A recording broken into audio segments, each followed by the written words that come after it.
Good afternoon and welcome, everybody. This would be the Jeff Cameron Show right here on 97.9 ESPN Radio. Great to be with you. I'm Jeff. That's Tom. Hope you had a great weekend. We're online, ESPNTallahassee.com. That's where you go to listen live via the streaming free always. Don't miss anything. If you do miss something, we got you covered. All 3 hours going to be posted both to iTunes and in our own audio vault upon the conclusion of the program. You can always email us. JCS at 979ESPNradio.com. Got a lot of emails coming in over the weekend. A lot going on. That makes sense. On Twitter, it's at J Cameron Show. It's also at 979ESPN Radio if you want to see the show periscoped on Twitter. WTSM app free for mobile devices. Doesn't matter if that's an Android or an iPhone. Either way, you're good to go. And on YouTube, it's ESPN Tallahassee. Hello, YouTubers. If you'd like to watch us perform our duties. First up and foremost, we say congratulations to Mike Martin, the all-time winningest baseball coach in the history of the game. Just saying that out loud is, it kind of really resonates. Not only is it exciting and rewarding, but it's also something that helps you put it in perspective. Just the all-time winningest coach in the history of the game as he passed Augie Garrido. And what was a thrilling extra innings affair and a big win. It can't be lost here that win was important. And yesterday they get drubbed. Don't get a good outing from a guy that you expect to get a good outing from, but that makes tonight's game awfully big with an opportunity to win a series that could speak volumes as far as a postseason top 8 national seed, if I could speak. So, this is a big game tonight. That win wasn't just important because it was the win that moved Mike Martin to atop the list. It was important because, as it turns out, it gives you a chance to win a very important series. So as it pertains to this year, this team, and where they're at and what can possibly be done, be a good time to get on a little mini run here. You've got an important series that concludes tonight, and then you got another one next weekend. So if you're thinking that you're in the hunt for that, and they are, you're going to need to win tonight. In comfortable position to host Florida State is, at least for one weekend. But you want both because you do not want to leave it up. And we had somebody write in last week that they're seeding 1-16. That's fine, but they can manipulate those numbers just as easily and put Florida State opposite Florida at a 2-15 or some kind of nonsense like that. If they really wanted to keep it regional, they still can do it. Well, the regionality of this tournament has been a blight, I think, on college baseball's postseason for some time. Because what ends up happening is, and it happens all over the country, you sometimes end up with the number 2 seeded team facing what would in essence be the 14th or the 18th or the 17th seeded team, and you eliminate 2 of college baseball's better programs too soon when they could be meeting out in Omaha.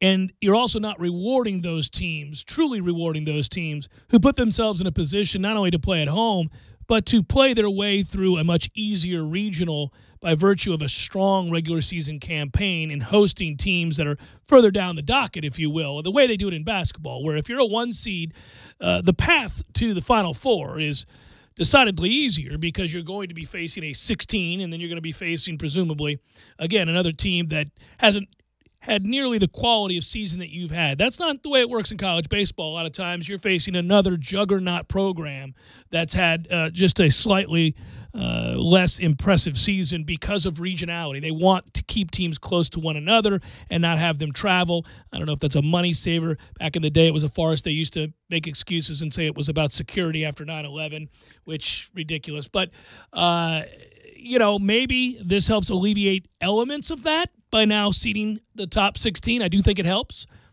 But, no, it won't be the be-all, end-all. It won't cure this problem. No, the Billy Minority Protocol, I believe, is what they called that rule for the NCAA. But you're right. It doesn't end everything. It's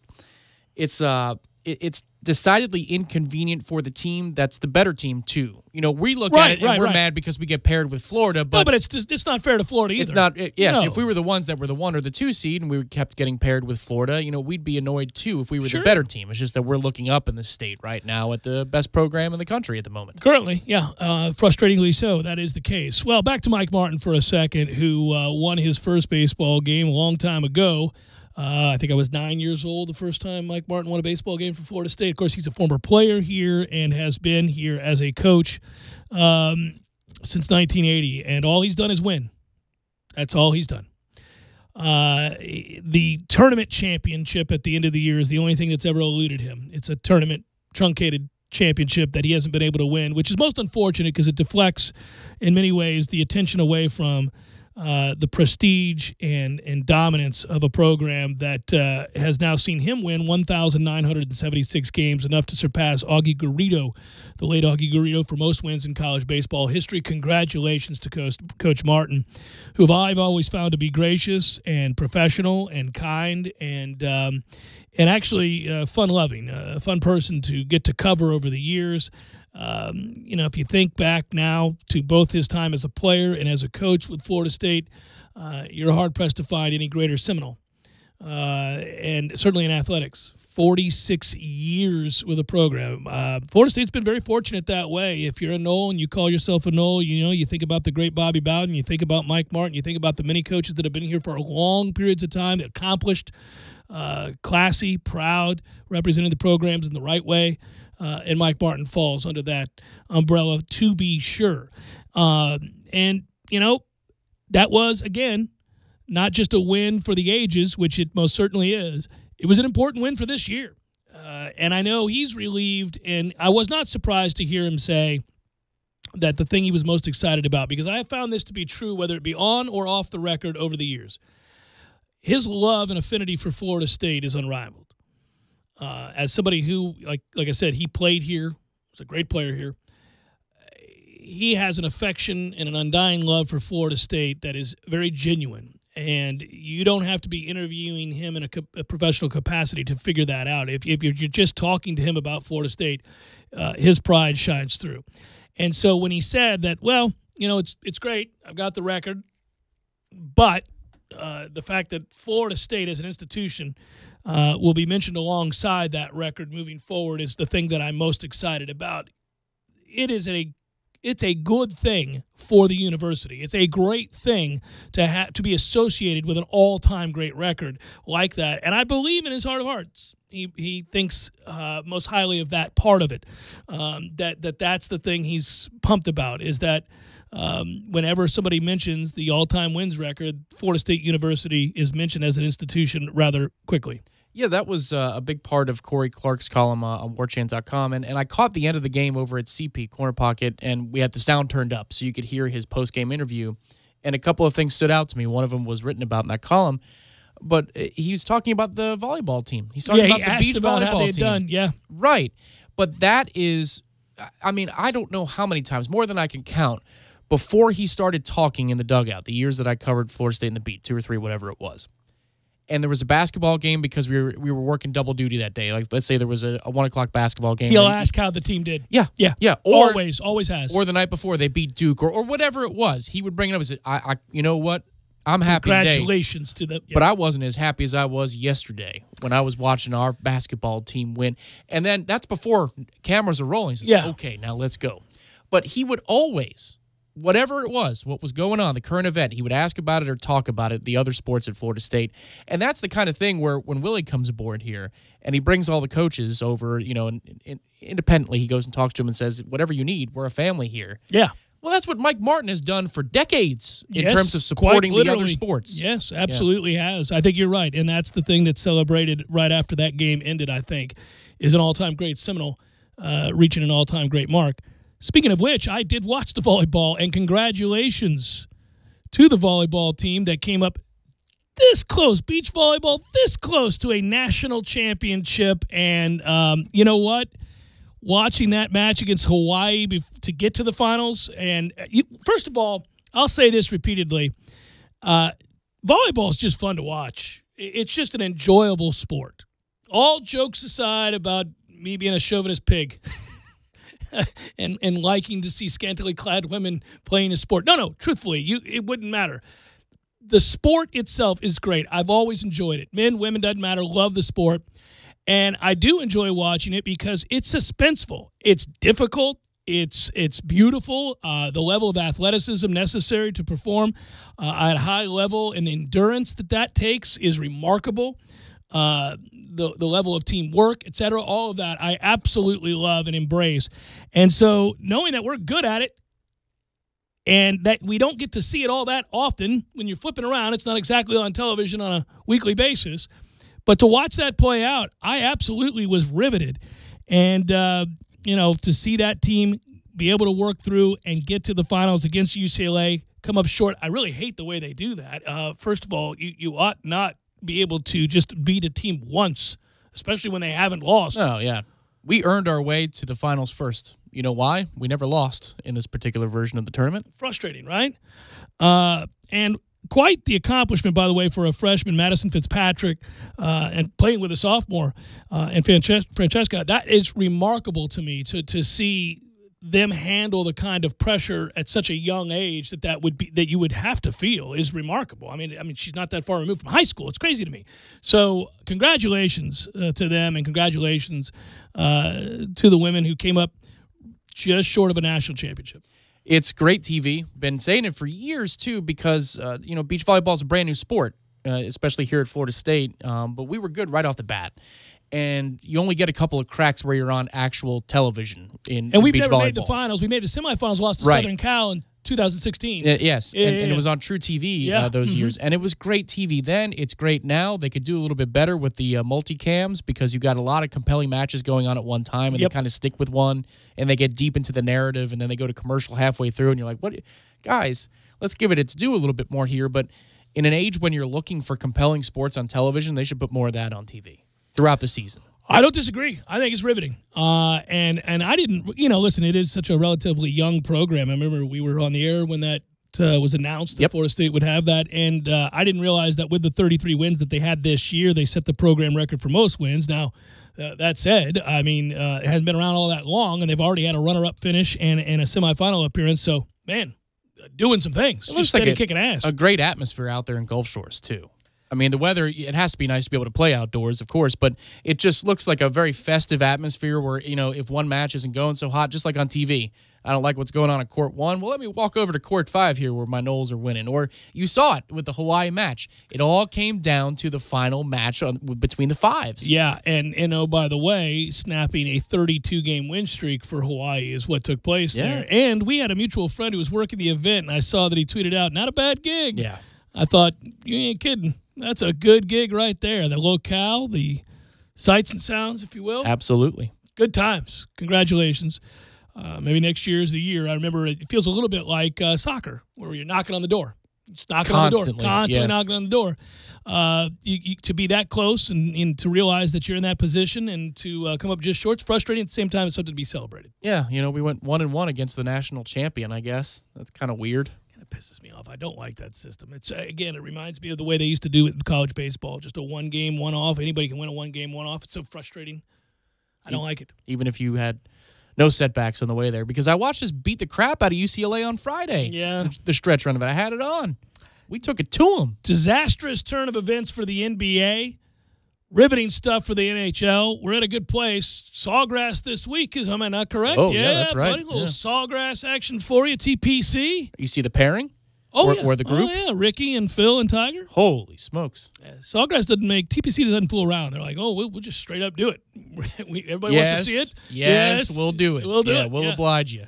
So it's a good time if you love sports and you kind of meddle in everything because you got your Major League Baseball on a nightly basis. You got your Stanley Cup playoffs going on, and the Lightning move forward now and are one series win away from going to the Stanley Cup Finals, which is a joyous thing for all involved, certainly for you and me. Knocking on the door again. In addition to all of that, the NBA playoffs. But unfortunately, the NBA playoffs are a dud right now because you're not going to get any of these series to go even 6 games, I don't think, which means you're looking at a stretch of 5 to 7 days of no basketball because of the way they schedule these things. They could not have anticipated a bunch of sweeps.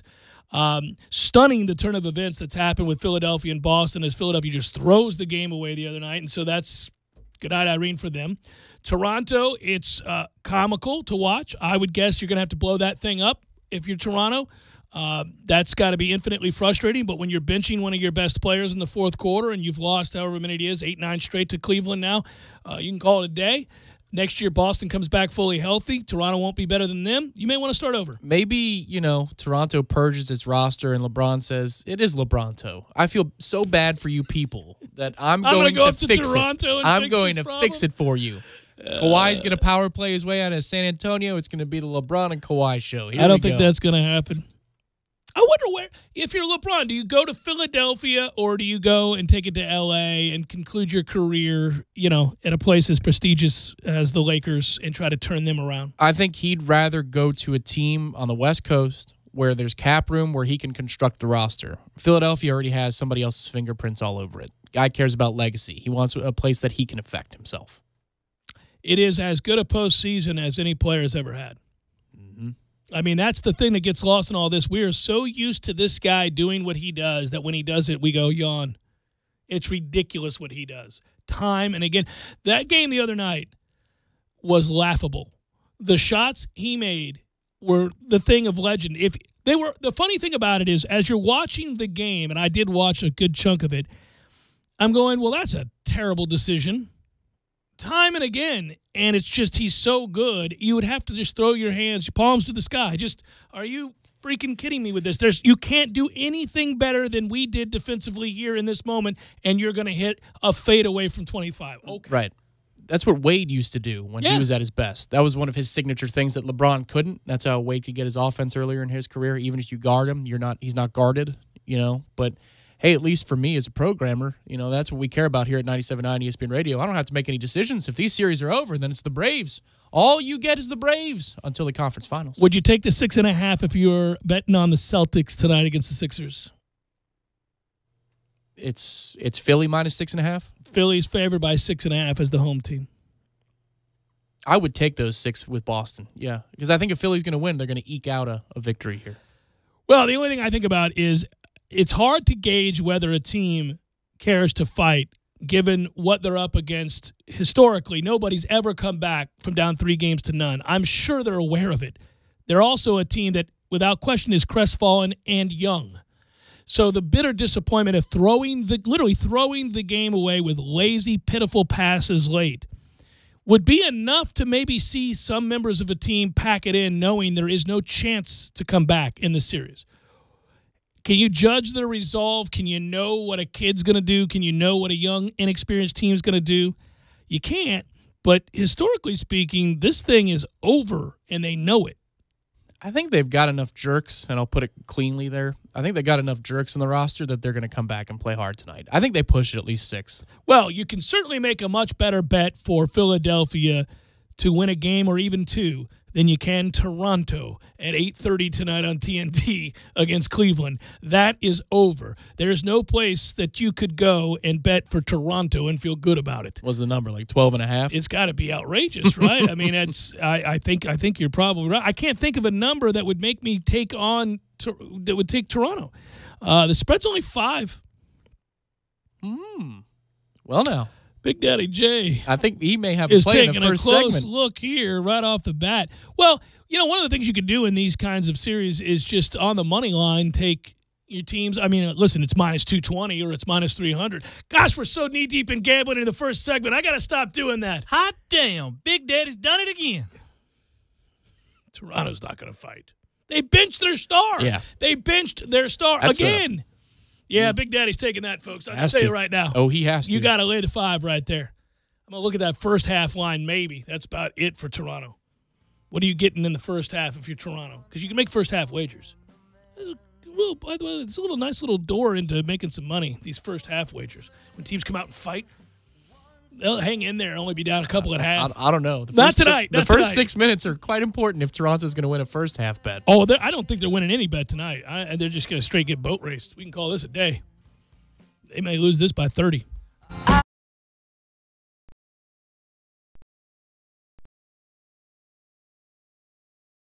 When you're service AC, brakes, suspension, tune-ups, and much more. Never sit through a long wait. Nice Tire and Auto has 10 service bays to get you back on the road quickly. If you have tire problems, check out their large inventory with various Goodyear and Michelin tires. Nice Tire and Auto Service, 4792 Blountstown Highway, 574-4100. Sorry, boys, I did not have time to pack. We got this. It's right here, guys. We got this. I thought I could handle it. We got this. Moving doesn't have to be a hassle. Call us first at 2 Men and a Truck. No matter the move, home or business, we'll make it a smooth one. I forgot something. We got this.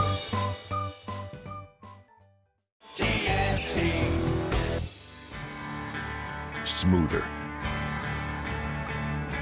bolder, sharper,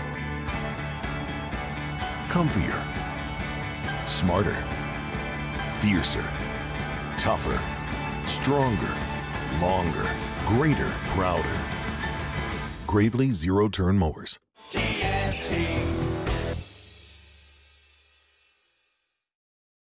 Over 400 brand new vehicles, including 100 new SUVs and 50 new trucks. And all new Nissans have 0% for 60 months with approved financing. See our ad in the Tallahassee Democrat. This event is taking place 0.3 of a mile from Costco on Mahan Drive in Tallahassee, Florida, on the lot of the Kraft Nissan dealership. All vehicles will be sold by Monday, and when it's over, it's over. Mention this ad. This Kraft Nissan sale positively ends Monday, May 14th. The Starlight Lounge presents an evening with the Progressive Box. I wrote this next song for a gal from Cheyenne.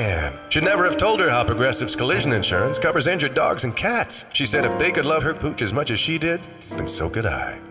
Well, I couldn't. This next song's called Cat Person.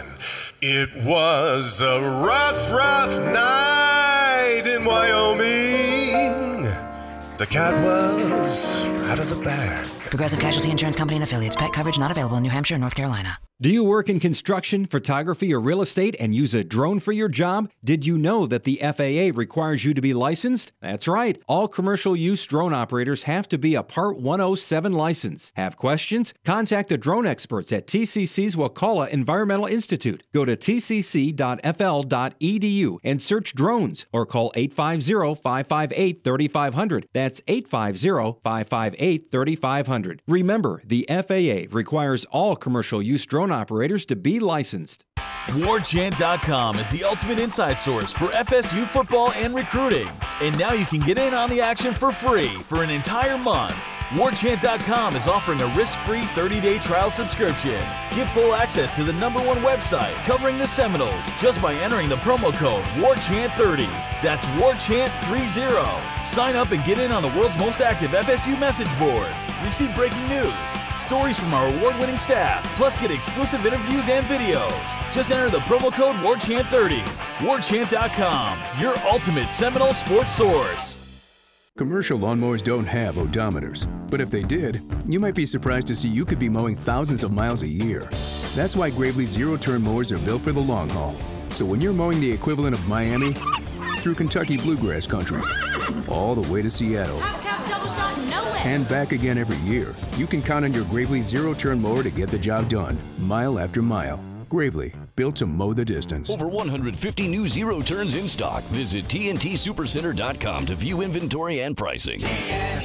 In Thomasville, Georgia. Landowners, your Mahindra dealer is ready to give you special savings on the toughest tractors and utility vehicles on earth during the Mahindra Red Tag Sale. Hurry in for up to $7,900 in cash back and red tag savings. Only from Mahindra. Up to $7,900 in cash back savings. Visit TNTSupercenter.com to view selection. Offer with approved credit. See dealer for details. Program restrictions may apply. In Thomasville, Georgia. Right now, the Home Depot has select special order Andersen windows and patio doors for 15% off. If you've been waiting for just the right time to upgrade, you're in luck. You're also in good company. J.D. Power has recognized Andersen for outstanding customer satisfaction with windows and patio doors. So stop waiting and start saving. Select Andersen windows and patio doors 15% off now at the Home Depot. More saving, more doing. Valid through October 11th. See store for details. You're listening to The Jeff Cameron Show on 97.9 ESPN Radio.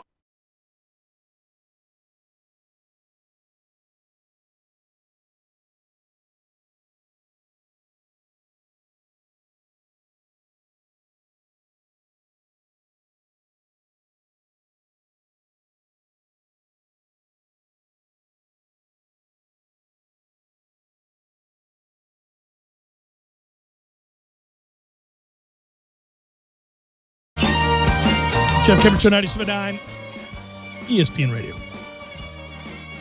Looking at staggering numbers involving LeBron James. Since we were just talking about it, let me add to the lore here. He's recorded his sweep. Teams he's on have recorded at least one sweep in the best-of-7 playoff series in each of the last 5 postseasons. That's the longest streak in NBA history.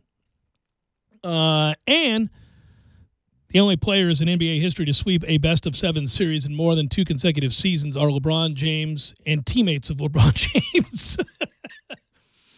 So LeBron. It's LeBron.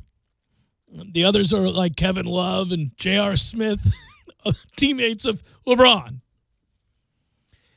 He's one of 3 players in NBA history to record 300 points, 80 rebounds, and 80 assists through first 10 games of a postseason. The other 2 guys, Michael Jordan in 1989 and Oscar Robertson in 1963. Did LeBron James, the Cavs in points and assists in 11 consecutive playoff games. That's the longest streak in NBA postseason history. He surpassed Oscar Robertson, who did it in 63 and 64. The Raptors, by the way, would become the first number 1 seed swept before the conference finals under the current playoff format. That's a hell of a distinction. That's a hell of a thing. It feels like they've earned it. Should Cleveland finish the job tonight? Well, DeRozan getting benched is the end of that whole thing. I mean, we're done here. I mean, when you get benched and you're minus 23 when you did play in that game, and you've got the team was plus 21 when he was on the bench. He's your best player? Ooh. Well, it's a little bit like Ben Simmons with the Sixers. Like, what's going on with that? The 76ers have been outscored by 55 with him on the court. Basically, when Simmons is on the court, you're screwed, Philadelphia. It's not a be-all, end-all, but when you get up to 55 in the plus-minus, you have to probably take notice of that. We have to think about some things here, don't we? So, I don't know, but back to Toronto for a second, which is just really funny. You are really on this Toronto thing. You're taking such joy in Toronto's pain. I don't care anything about them, and either does anybody in the NBA. They're like a useless-ass franchise nobody cares anything about. They were good for Vince Carter. That's about it. That's it. And they're a 1 seed that nobody thought would win. So, and not only are they not winning, that team is filled with bums, except for LeBron James, who's arguably the greatest player of all time. Well, and that was like when Corey had season tickets. Does he still to the Hawks? Atlanta? Yeah. I doubt it. If he does, he hasn't been. But that's the whole thing, right? I mean, we knew, like, even though they win cares? 50 games, Yeah. you're like, You ain't gonna do anything. That's great. Good for you. Toronto won, 59 games? You can hang a division title banner if you want. Go for it. You should. You should. You should. You really should. You really should. If you don't have Braun or Curry or you should KD, you should. go for the division title. About the best you're ever going to do before you move again. That's it, yeah. I'm interested to see what LeBron does over the next, not just a couple of weeks, but a couple of seasons. Because Hall of Famers typically have that second burst where they leave no doubt. It's already happened, though. He's 33, and he's been playing forever. Yeah, but he's going into another stratosphere. You're citing the numbers. I don't know how he's doing this. It's incredible. I don't know how he's doing it. I mean, these numbers are insane. And the whole world knows he has to do it. And they can't. I mean, he's just physically dominant. It's like nothing they can do. My favorite example, Steve Smith. Borderline Hall of Famer when he started going bad initially with the Panthers. And then you look up another 3 or 4 years later, and he's still going for 1,000 to 1,200 yards every year. And you go, well, no doubter. He went from borderliner with the first bright portion of his career to no doubter because he just stuck around and kept being great. And if LeBron has a second little burst in him, I mean, good God. I forgot to tell you. This is going to make you laugh while we're talking about Steve Smith. So you've always had a thing. You've always liked Steve Smith. I hated it. He was one of those I've completely flipped on. Right. He's a guy whom just the level of play and intensity and the importance of winning to him and his commitment to being in shape and ready to play at all times, even at the end of a very long career, won you over. And I admired it too. I used to loathe him. And then I just one day went, well, mad respect to that freaking dude who just makes plays. He's 40 years old out here kicking ass. And then ridiculous. Once you allow for that thought, then you like him. Well, yeah. Instantly. It's like, well, why have I? Well, that's what you're paid to do. Yeah. And you want people to care as much as you do. And when they clearly do and they produce, at some point you can't be upset just because he's hurt your team. That's what he's paid to do. But last week I said on the show, somewhat tongue-in-cheek, somewhat, though it was just interesting to me, getting to know Jonathan Vilma, and we were just kind of talking, doing that show together. I asked him about players in the league, and he was telling me a funny story about Aaron Rodgers, but then later on he goes, well, one guy you don't talk to is Steve Smith. And I said, I forgot about how many times you would have had to play against Steve Smith. And he goes, oh, you don't. He goes, I got the angriest I've ever been at a teammate. He said, Steve Smith was being, okay, so he goes, we were too high. So everything was, the corner was a rookie corner. Coverage, sorry. Yeah. Okay, go ahead. Yeah, coverage, sorry, cover 2. So safety was helping all day long in the first quarter early, and so Steve Smith's not doing anything, and it's a young corner. And Steve Smith knows that, the guy's got help, and the guy starts talking. He's like, oh, you're going to talk with help. You're not in single here, man. And so the guy starts talking, and Vilma hears him and goes, no, don't do that. Don't do that. Second through the fourth quarter, 153 yards, 2 touchdowns. Oh. And told him about it on every play. He's like, and you got help. And you got help. Don't you ever disrespect. And it was like, you did that. You did that. Sassy went after him. Sassy was like, you're done. Yeah, but I don't think Sassy needed to do that. He didn't come out on the better end of it perception-wise, but Sassy was like, well, I don't care. Well, I like that Sassy doesn't care. But if Sassy can't recognize that he is Steve Smith. Right. That's the problem. Yeah, wow. Now we're getting deep. Now we're getting deep. I mean, he is Steve Smith. That's the deal right there. You sassy bitch. Hey, I know nobody's going to abide by this, so I won't do it. Can I just say it in passing as we go to break? You do realize, and I know you do, Tom, but there is a story in professional sports right now that is remarkable, but because of the sport that it is not going to be talked about, not even here beyond this moment to recognize it. But if in the NBA or the NFL or even certainly Major League Baseball, there was a team in their inaugural season on the cusp of going to the Super Bowl, the NBA Finals, or in this case, the Stanley Cup Finals, it would be a huge story. And that's exactly what's happened with the Golden Knights out in Las Vegas. And you don't have to like hockey. You don't have to watch hockey. I got you. You should. It's great. But that's what they're on the cusp of doing. And I know you and I were talking off the air that they joined the Toronto Arenas and the St. Louis Blues in company as the only franchise to win multiple playoff series in their inaugural season. But to go to the finals, Tom, if they do it. Here's a note that would make Tim Kirkchen's head spin because he lives for things like this. Those two previous teams did so 50 years apart, and this team is no different. So 1918, 1968, and now 2018. Wow. Think about that. That's crazy. So in 2068, there'll be a brand new team in hockey. Jump on board. There it is. Freaks me out. I won't be here to see that. One wouldn't think. Maybe nanotechnology will keep you alive. The old nano. I guess I could be. Yeah, could be. You could be fighting. Barely. Hanging on, buddy. And if it happens, and I still have my wits about me, I'll go, who's the new hockey team? Yeah, that's right. Put some money on them. I promise you. You switch to Ultra. You'll stay around longer. Oh, I mean, that's remarkable. Oh, by the way, and I know you've appreciated that Fleury is doing what he's doing. Yeah, that's ridiculous. He's a really good goalie, but he's also the luckiest guy in the world. He's also standing on his head currently. Yeah. Playing the highest level of. The Winnipeg Jets are a hockey team, and I hope they win tonight, and I hope they beat the Vegas. There you go. What is a quintessential hockey series where everybody goes, who? Well, the Winnipeg Jets against the Las Vegas. Oh, well, that too. But the Winnipeg Jets against if you in the finals, the Vegas Golden Knights. Yeah. Be like, what are these teams? Yeah, really all we need to concentrate on is the Caps going ahead and finishing off the Penguins. That's what we need to concentrate on. That's what we need to see happen there. Come on. They have never been able to get past Pittsburgh. Let's get past Pittsburgh. That'd be nice. It's best for all involved. Yes, it is. Put it that way. Jeff Cameron Show, 97.9 ESPN Radio.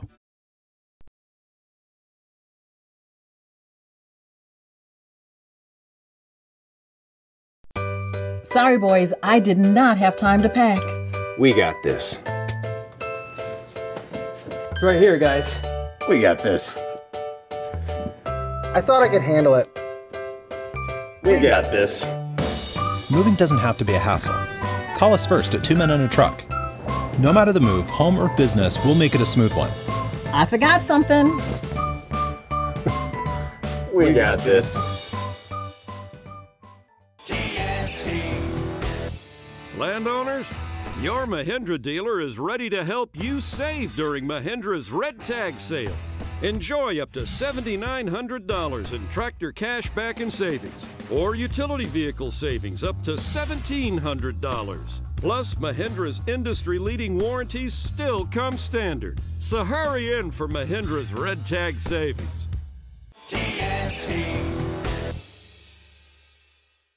When you're in need of auto repairs, look no further than Nice Tire and Auto Service. Nice has been in business for 16 years with long-term, knowledgeable sales associates. They have the latest wheel balancing machine in the industry. And for passenger vehicles, they service AC, brakes, suspension, tune-ups, and much more. Never sit through a long wait. Nice Tire and Auto has 10 service bays to get you back on the road quickly. If you have tire problems, check out their large inventory with various Goodyear and Michelin tires. Nice Tire and Auto Service, 4792 Bluntstown Highway, 574-4100. Watch live or catch up on demand. The Jeff Cameron Show Streamcast, brought to you by Nice Tire and Auto, your trusted Goodyear dealer. Nice Tire and Auto, just minutes away from FSU campus. This is the Pepsi that's got a date with your taste buds. We're talking 1,000 bubbles dancing a two-step with you and 2 tacos at 2 a.m. Order number 83? Come on, you're up. This is the Pepsi that knows how to nom. Whether you're in the mood for a little Americano or a whole lotta Italiano, this is the Pepsi that has mastered the art of the late-night munchies and is always down to dig into some deep dish. Hey, we don't do deep dish, capiche? Try telling that to Chicago. This is the Pepsi for po' boys, pulled pork sliders, and the godfather of all sandwiches, the Godfather. This is the Pepsi for barbecue. Whether you're at a tailgate in Chi-Town or a table for 2 in K-Town, ain't nothing better than a little pop with your bibimbap. This is the Pepsi for street carts, anything a la carte, and is dying to make the leap into your grocery cart. Come on, take us home with you. This is the Pepsi for those who are forever fun. This is the Pepsi for every generation. It's not easy being a mom, but my Chrysler Pacifica makes soccer practice a little more fun. I can binge all my shows with the available Uconnect Theater, open the Stow and Go seating to grab my hidden romance novel, or just jam out to the radio. Hey, Mom, what was that song? Huh? What song? I didn't hear a song. Chrysler Pacifica. It's loaded with attitude. Chrysler is a registered trademark of FCA US LLC.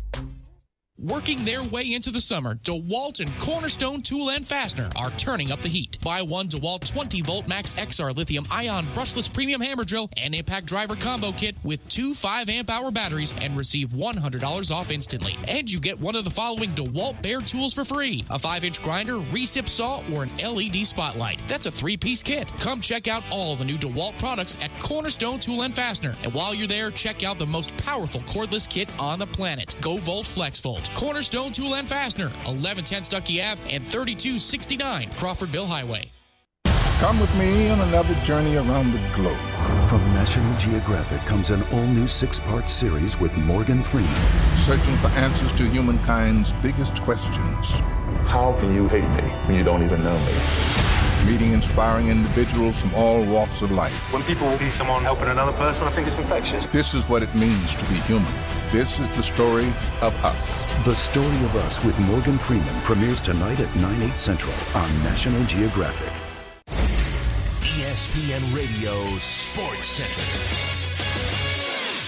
I'm Christine Lisi. Breaking news. ESPN's Adrian Wojnarowski reporting the Pistons have parted ways with President of Basketball Operations and Coach Stan Van Gundy. Van Gundy had full authority on player personnel and staffing, but owner Tom Gores had recently suggested changes that included GM Jeff Bauer, which Van Gundy resisted. Pistons missed the playoffs in 3 of Van Gundy's 4 seasons on the job. The East top-seeded Raptors and the 76ers both staring at elimination tonight, down 3-0. Philadelphia's home to Boston, Toronto at Cleveland, 8 Eastern, ESPN Radio and the ESPN app. One reason both series will end tonight, some players are already looking ahead to the offseason, believes Hall of Famer Isaiah Thomas. You really do need 12 men committed to winning a basketball game, to avoid a sweep. Normally what happens is that 2 to 3 guys have already planned for their vacation. So they're not as committed. You really do need 12 men committed, and I just don't see Philadelphia or Toronto. They will have 12 men committed to winning the game.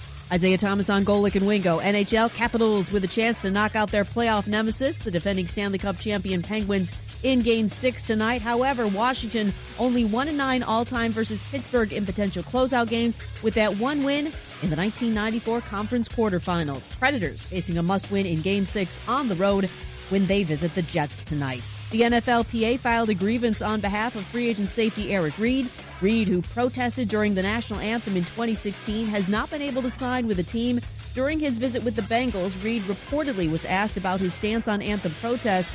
Reid's also filed a collusion grievance against the league, alleging the NFL and its teams have conspired to keep him off an NFL roster.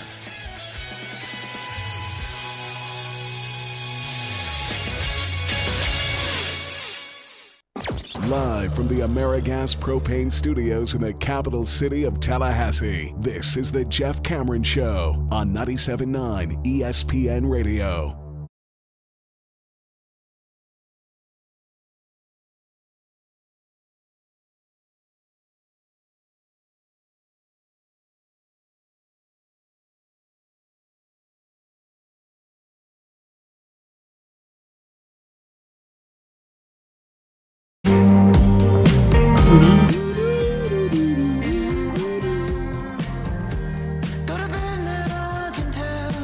Jeff Cameron Show, 97.9 ESPN Radio.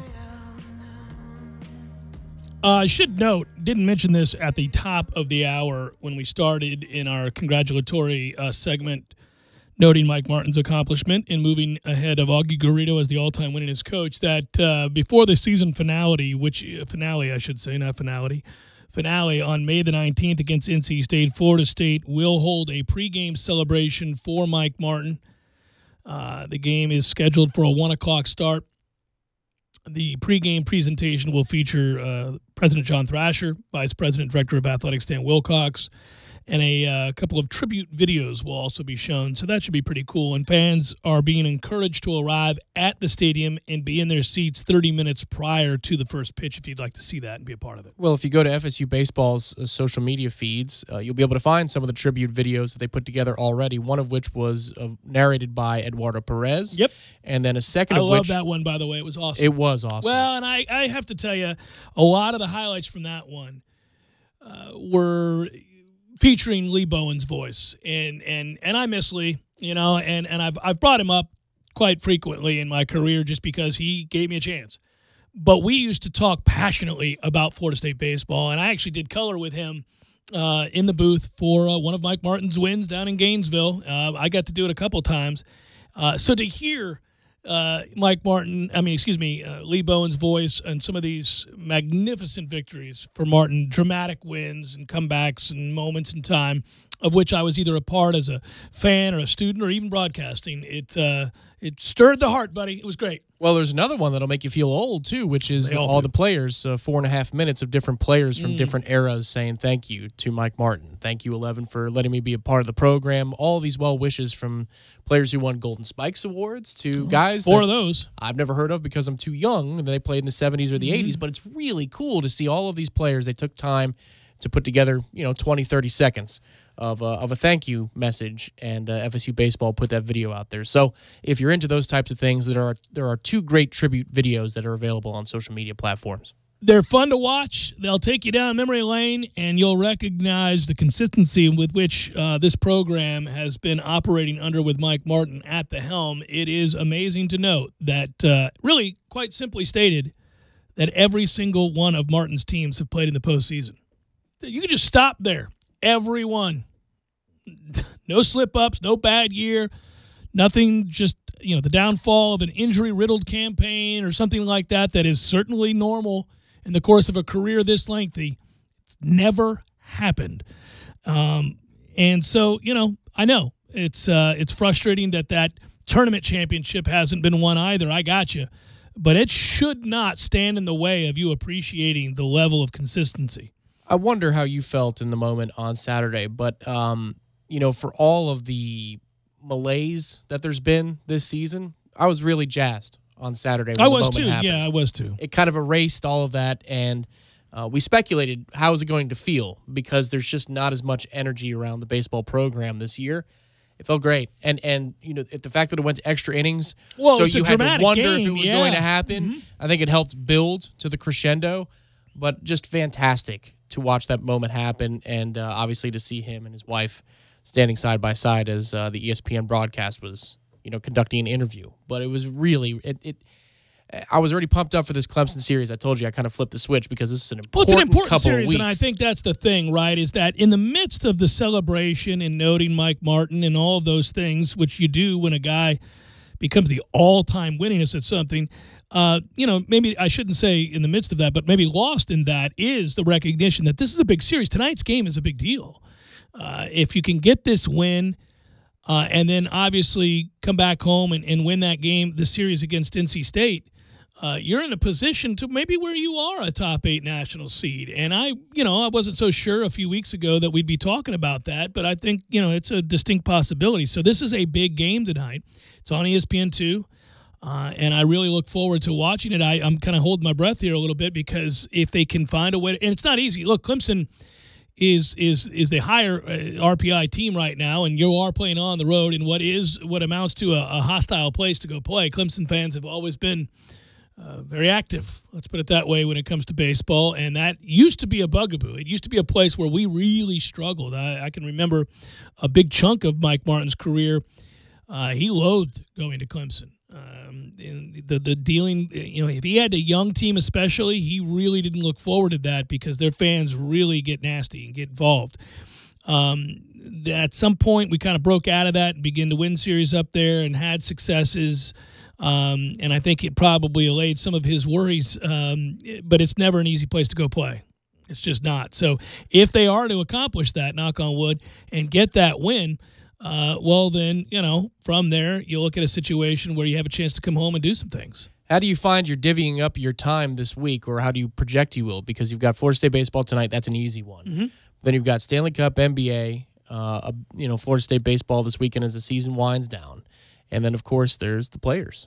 I mean, this is a busy time of year. It's a great time of year. This is where, when you're a host of a sports talk show, sometimes you go through stretches where you recognize that, man, look, let's just be honest here and talk about things that interest us because there's not a lot going on in sports right now, right? You have those moments where you can just talk kind of big picture stuff and, you kind of look ahead, you crystal ball some things and you have those conversations. Or you do the nostalgic thing, which everybody does around the country, and, well, your favorite championship team or era or whatever it might be. And those are kind of cliche and things that really, frankly, as a host, I hate doing because it's a cop-out, right? It's frustrating. This isn't that time. Because this is a time now where Sawgrass, like you said, TPC, big deal. I love it.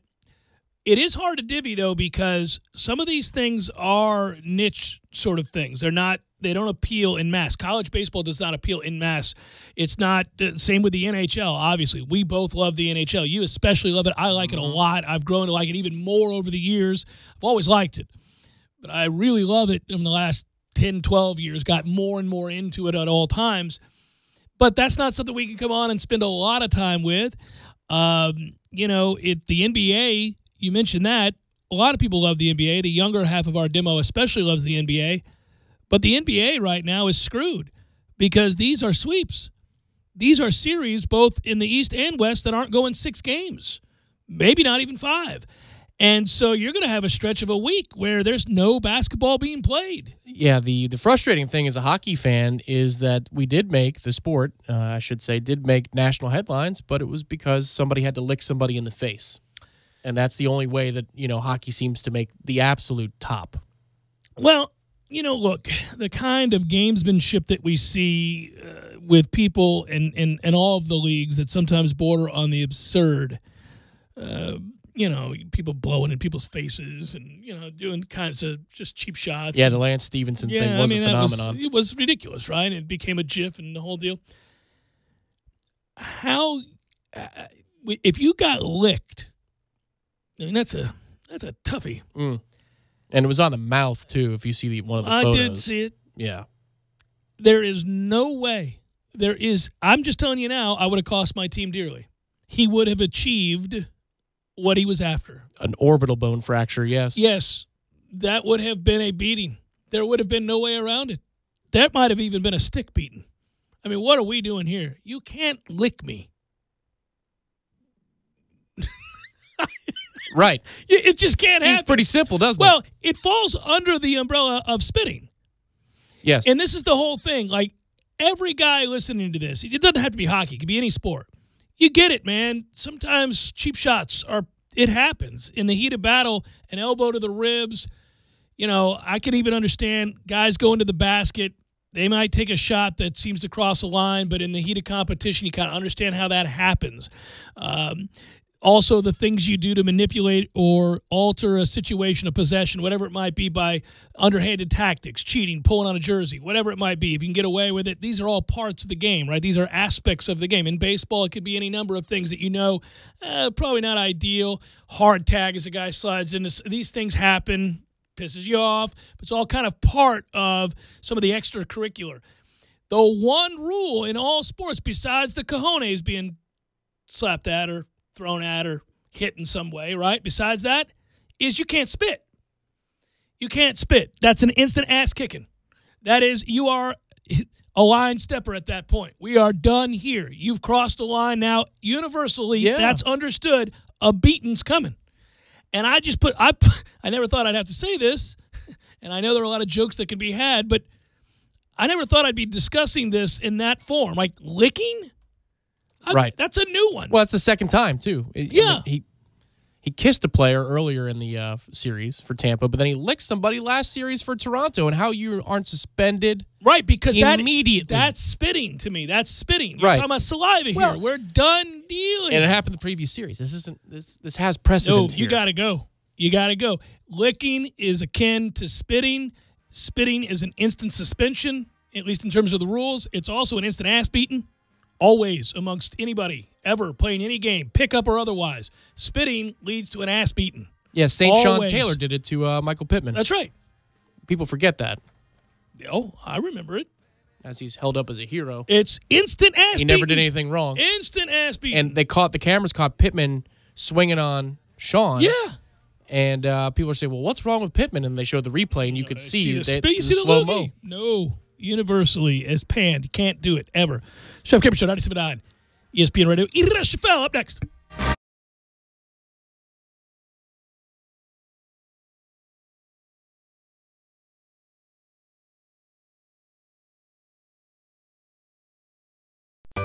Sorry, boys, I did not have time to pack. We got this. It's right here, guys. We got this. I thought I could handle it. We got this. Moving doesn't have to be a hassle. Call us first at 2 Men and a Truck. No matter the move, home or business, we'll make it a smooth one. I forgot something. We got this.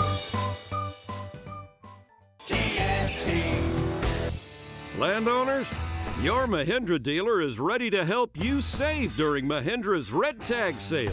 Enjoy up to $7,900 in tractor cash back and savings, or utility vehicle savings up to $1,700. Plus, Mahindra's industry-leading warranties still come standard. So hurry in for Mahindra's Red Tag Savings. TNT. When you're in need of auto repairs, look no further than Nice Tire and Auto Service. Nice has been in business for 16 years with long-term, knowledgeable sales associates. They have the latest wheel balancing machine in the industry. And for passenger vehicles, they service AC, brakes, suspension, tune-ups, and much more. Never sit through a long wait. Nice Tire and Auto has 10 service bays to get you back on the road quickly. If you have tire problems, check out their large inventory with various Goodyear and Michelin tires. Nice Tire and Auto Service, 4792 Blountstown Highway, 574-4100. Nintendo, Super NES, or Sega Genesis, you name it, they got it at Games for Less. Games for Less, the Super Walmart Shopping Center on Appalachia Parkway. Give them a call today at 850-219-3535. That's Games for Less. The Starlight Lounge presents An Evening with the Progressive Box. I wrote this next song for a gal from Cheyenne. Should never have told her how Progressive's collision insurance covers injured dogs and cats. She said if they could love her pooch as much as she did, then so could I. Well, I couldn't. This next song's called Cat Person. It was a rough, rough night in Wyoming. The cat was out of the bag. Progressive Casualty Insurance Company and Affiliates. Pet coverage not available in New Hampshire and North Carolina. Say what? It's the boy Big Snoop D-O-double-G. And I got a very special message to the players. That's right, to the males. Sexual performance issues are more common than you think. Maybe not for me, but probably for you. Over 25% of new ED cases are guys under 40. So what do you do if you suffer from ED? Go to 4hims.com, the wellness brand for men, so you can look good, feel good, and perform well in the bedroom. You dig? Thanks to science, E to the D can be optional. Say, man, don't be embarrassed. Guys should take better care of themselves. Look good, feel good, live good, like me. It's $5. $5 to try it out, man. And it comes right to your crib. Don't wait. Don't hesitate. Don't meet me there. Beat me there. Go to forhims.com/love. FORHIMS.com/love. For him/love. Go. An eager young FSU marketing major came into Poor Paul's the other day and told me what a genius he thought I was for having such great specials, like the free ladies' drinks on Tuesday nights, the free Gumby's Pizza and $4.95 pitchers on Sunday and Monday night, and the cheapest prices in town every other night. And not to mention, all the free beer people wouldn't spin in the wheel of fortune. He asked me if I'd studied marketing, and I told him I had, but what I didn't tell the poor guy was that in 4 years, I didn't learn a damn thing in any of my classes. Most of my business philosophy came from observing a girl named Bunny, who lived across from me and was, let's say, working her way through school. You see, Bunny had a great service, sold it at rock-bottom prices with a smile, and had hundreds of happy customers. And aside from that little red light in her window, all her advertising was simply word of mouth. So I didn't see the need for all those charts and graphs and formulas. I knew all I needed to be successful were the Bunny marketing methods. Sell really good stuff, cheap, with a smile. And that's why, just like at Bunny's, there's always a big crowd at Poor Paul's wanting to spend their money. And that's why that poor kid thought I was so smart. Who's your buddy? Driving every day from the AmeriGas studios in the capital city of Tallahassee, this is 97.9 ESPN Radio, WTSM, Woodville, Thomasville, Tallahassee. ESPN Radio Sports Center. I'm Christine Lisi. Breaking news. ESPN's Adrian Wojnarowski reporting the Pistons have parted ways with President of Basketball Operations and Coach Stan Van Gundy. Van Gundy had full authority on player personnel and staffing, but owner Tom Gores had recently suggested changes that included GM Jeff Bauer, which Van Gundy resisted. Pistons missed the playoffs in 3 of Van Gundy's 4 seasons on the job. The East top-seeded Raptors and the 76ers both staring at elimination tonight, down 3-0. Philadelphia's home to Boston, Toronto at Cleveland, 8 Eastern, ESPN Radio and the ESPN app. One reason both series will end tonight, some players are already looking ahead to the offseason, believes Hall of Famer Isaiah Thomas. You really do need 12 men committed to winning a basketball game, to avoid a sweep. Normally what happens is that 2 to 3 guys have already planned for their vacation, so they're not as committed. You really do need 12 men committed, and I just don't see Philadelphia or Toronto. They will have 12 men committed to winning the game. Isaiah Thomas on Golick and Wingo. NHL Capitals with a chance to knock out their playoff nemesis, the defending Stanley Cup champion Penguins, in Game 6 tonight. However, Washington only 1-9 all-time versus Pittsburgh in potential closeout games, with that one win in the 1994 Conference quarterfinals. Predators facing a must-win in Game 6 on the road when they visit the Jets tonight. The NFLPA filed a grievance on behalf of free agent safety Eric Reed. Reed, who protested during the national anthem in 2016, has not been able to sign with the team. During his visit with the Bengals, Reed reportedly was asked about his stance on anthem protests. Reed's also filed a collusion grievance against the league, alleging the NFL and its teams have conspired to keep him off an NFL roster.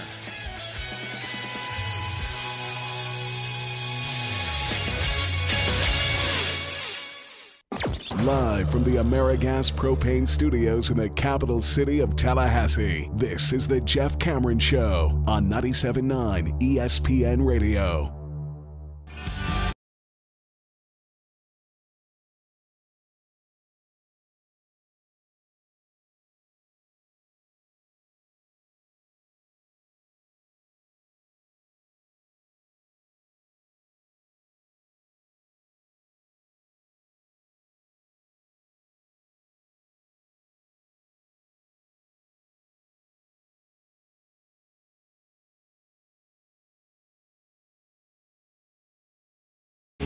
Hour number 2, Jeff Cameron Show, 97.9 ESPN Radio. Good Monday, everybody. Hope you're well. I'm Jeff. That's Tom. We're online, ESPNTallahassee.com. That's where you go to listen live via the streaming. That is free always.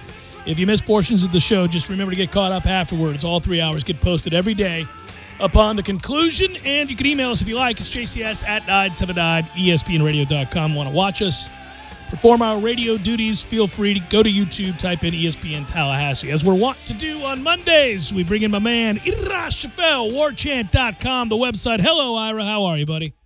I'm great, Jeff. How are you? I'm great, man. Doing well.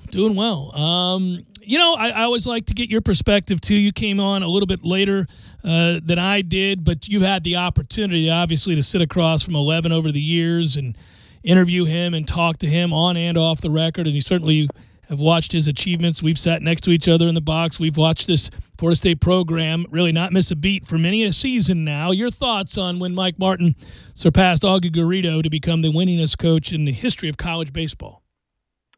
It's neat. It's a neat experience. I think one of the coolest things about the weekend to me was just kind of seeing some of the stories that kind of bubbled up on social media from people that, none of us know, people that are not even Florida State fans, but just people that, whether it's a ticket taker at Clemson or a concession worker at NC State or whatever, just so many people came forward with stories where Mike Martin was a nice guy to them at some point over the last 30 or 40 years. So that's good. I mean, it makes you feel good about the whole thing. It's one of those records that you kind of, it's a march, so it's been something we've all known was on the radar for a couple of years, certainly as soon as Augie Garrido stopped coaching. And so there's not a lot of drama to it. It's like, it's kind of like Cal Ripken's record or some of the other records where, you just have this long march towards it. But it's still really cool at the end of the day. And, I think Mike Martin's point that, Corey wrote about in his column, which, I think was a really nice point for FSU fans to remember, is that, for probably eternity, Florida State's going to be on the top of that record because it's very unlikely anybody will ever break it. And yes, it'll say Mike Martin, but it's also going to say Florida State. So it's just it's a cool recognition for the entire program. Well, and there's no getting around the truth that he absolutely loves this university. Yeah. And so I believe it to be 100% genuine. For people who have never met him, never known him, never talked to him, never interacted in any way and are watching this from afar, I think the thing you can say with certainty is that he loves Florida State University. And when he says that that's one of the things he's most excited about is the idea that, listen, my name will get mentioned, but the university will be mentioned shortly thereafter whenever the wins record is talked about, and that's the thing that I'm most proud of, along with obviously having affect the lives of a lot of young men. I think that's genuine. I think that's true. I think there's a real love of a university. No, there's no doubt, and and it sounds syrupy, and I'm sure the fact that it's an individual record too, to some degree, I think means a lot to him also. But there's no doubt, man, more so than any coach I've covered. If the basketball teams are in the middle of March Madness and we're interviewing him, in the dugout, he's asking questions about basketball. If it's football season, he'll ask questions about football. Obviously, we know how close he was to Jimbo Fisher, and part of that was the fandom of the program and wanting to see the program do well. And he's not totally unique in that. There's several other coaches who are that way. But it does mean a lot to him, this school. And I think, and again, when somebody is kind of, seen as folksy and the way Mike Martin is about a lot of things, sometimes people kind of get tired of it or whatever. But I do think it's genuine. I think he, look, the guy he didn't take the typical path to becoming a Division I college baseball coach. I mean, granted, he played, and then he was on the staff briefly, but it wasn't like he had a major league career or a long professional career and then worked his way up for a long time. I mean, he literally was coaching like middle school and high school sports here and TCC basketball, and just stayed in town. And so he knows how fortunate he is. He's not a guy who just kind of, always kind of had the gravy train to this job. I mean, he did have to take some really incredibly lower level jobs for what he's become. And so I think that's one of the reasons he really appreciates FSU for giving him the chance. Should be noted, there's a fairly important game being played tonight, and if Florida State can find a way to win it and take a series on the road against Clemson, it would go a long way and perhaps forging ahead with their chances of hosting throughout the postseason. Wouldn't quite cement it. If they lose the game tonight, they're in real trouble, I think, in their efforts to become a top 8 national seed. But if they win it and then come back and take care of business at home against NC State, they could very well be a top 8 national seed. Yeah, I mean, this could go either way. I mean, it really could. I mean, you're right. The good thing about having the schedule so backloaded with Clemson and NC State, the two teams right now they're atop of them in the Atlantic, is they really can improve their RPI. They really can improve their resume these last few weeks. They took 2 out of 3 at Clemson and then took care of business against NC State. That would do wonders for their resume. On the flip side, these are 4 more really tough ACC games. And so, we'll have to see how it goes. The good thing is, they've been playing pretty well. I mean, they played pretty well against Miami. They were clearly the better team in that series. They've already got 1 out of the 2 so far at Clemson, and they didn't pitch well yesterday, but they still hit it. I think they're the last couple of weeks. I think what we're starting to see with some of these guys, CJ Van Eyck and some of these other arms that they've got. I think you like their chances, and as the season gets shorter, when these important series, and then also when you talk about a tournament, I like the way these arms are developing, especially if Cole Sands comes back. You don't have to worry about so many midweek innings and things like that when she gets to the postseason. So I think it still could set up pretty well for them. I don't think either one of us can speak definitively about this, but right now, as things slow down in the Florida State sports world, at least as we enter the off season, I don't expect you to go in depth here. But are you hearing the same sort of rumor I'm hearing that perhaps the Obiagu thing is not over with? Yeah. I mean, okay, as of a few days ago, I was that they're kind of I mean, I don't know if the word I was told was re-recruiting. And trying to get back in there. So, I don't know that it's definitively over. But, and again, that speaks to how badly, they don't want to lose that guy because, it speaks to what everybody was saying, why it would be such a big loss. This isn't just a guy leaving your program. It's a huge part of your program. And they certainly don't want to see him go. Yeah, I just didn't know if I was hearing something that was out of line or not in step with what you're hearing, but it's nice to hear. And for those that didn't quite catch what I was saying there, Ike Obiagu may very well end up – it could still be that he's on that roster. It's not, I guess, all but over with. And wanted to hear if you were hearing that same thing. I can't really go any more in depth than that, and I don't think you can either, but we'll cross our fingers. Brother, I'll talk to you tomorrow. All right, Jeff. I'll see you, man. All right, be well. That's Irish Fell, warchant.com. I on that note, began to hear whispers at the end of last week and continue to hear them on into today that that pitch is ongoing. And I don't know what it entails and what has to happen and how it's possible, but it looked like it was all but over when the kid writes on social media that he's leaving and thanks everybody for their efforts and time and all of that. You think it's done, and then you keep hearing more and more like, oh, hold on. Not done yet. I'll tell you what it does say to me. It says to me that somebody made a rash decision out of frustration. I'm not talking about the young man. I see. And that the more thought was put into it and the more messages were relayed, I think then that perhaps there was time to take a step back and think about exactly what's going on here. I just hope whatever the response is, it is measured and full of logic and reason, because this is now a high-profile situation. That's all I'm going to say. No, it's not lost on me that if he were to do a 180, it might raise an eyebrow. Sure, that's true. I don't, to me, though, it's just common sense. It just doesn't make much sense for you to leave a team that went on an Elite Eight run in which you did get significant minutes for a freshman and are a big part of this team's future. And certainly the sky's the limit if you develop any form of an offensive game for his career. Sitting out a year just doesn't make a lot of sense. It's got to be a really goofy situation for the kid, though, beyond the obvious, because if you put something like that out on social media, how many coaches are coming after you? I mean, his phone or whoever his handler is, whatever, their phone must be blowing up. Yeah. Who wouldn't want that kid? Depending on where you look, to bring it back to baseball for a second as to tonight's game, you talk about you can look at RPIs, you can look at top 25s. They don't mean a lot. Baseball America, for example, in a regular season. But Florida's still clearly the team to beat. And in any particular order, you're talking about Stanford right after that, or maybe even ahead of them. But North Carolina, a team that Florida State did beat, is 32-13, 18-6 in the ACC. And I'm thinking back on certain series win. If you get that and couple it with a Clemson series win on the road. On the road, being again, big, yeah. Mm-hmm. I'm telling you, you've got some nice accomplishments in your back pocket there. I mean, it's a pretty damn big deal. This is a big game.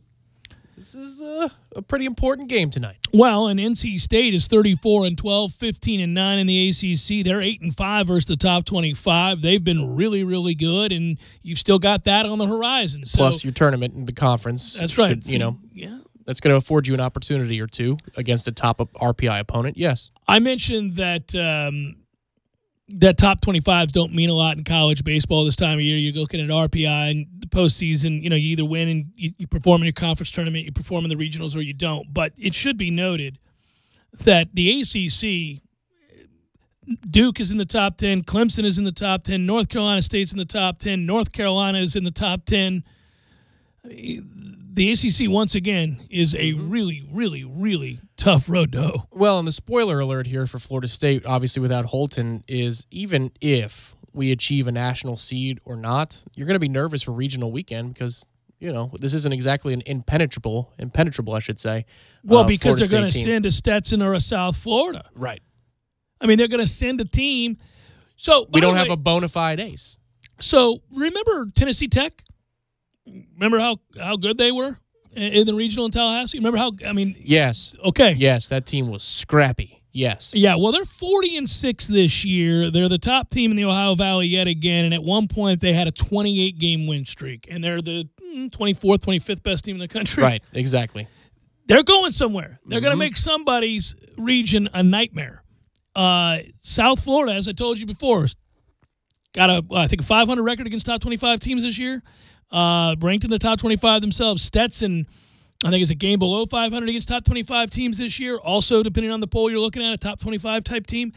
These are all teams that are going to get sent to a region where they can make noise. Yes. And, you want to be hosting, man. While I'm pushing for a national seed, I do realize that regional weekend is going to be nerve-wracking. A lot of fun, too, man. It's one of my favorite times of year. It's Jeff Cameron Show, 97.9 ESPN Radio.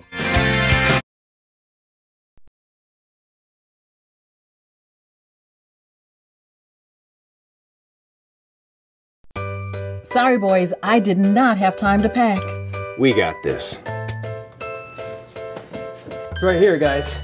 We got this. I thought I could handle it. We got this. Moving doesn't have to be a hassle. Call us first at 2 Men and a Truck. No matter the move, home or business, we'll make it a smooth one. I forgot something. We got this. Landowners, your Mahindra dealer is ready to help you save during Mahindra's Red Tag Sale. Enjoy up to $7,900 in tractor cash back and savings, or utility vehicle savings up to $1,700. Plus, Mahindra's industry-leading warranties still come standard. So hurry in for Mahindra's Red Tag Savings. TNT. When you're in need of auto repairs, look no further than Nice Tire and Auto Service. Nice has been in business for 16 years with long-term, knowledgeable sales associates. They have the latest wheel balancing machine in the industry. And for passenger vehicles, they service AC, brakes, suspension, tune-ups, and much more. Never sit through a long wait. Nice Tire and Auto has 10 service bays to get you back on the road quickly. If you have tire problems, check out their large inventory with various Goodyear and Michelin tires. Nice Tire and Auto Service, 4792 Blountstown Highway, 574-4100.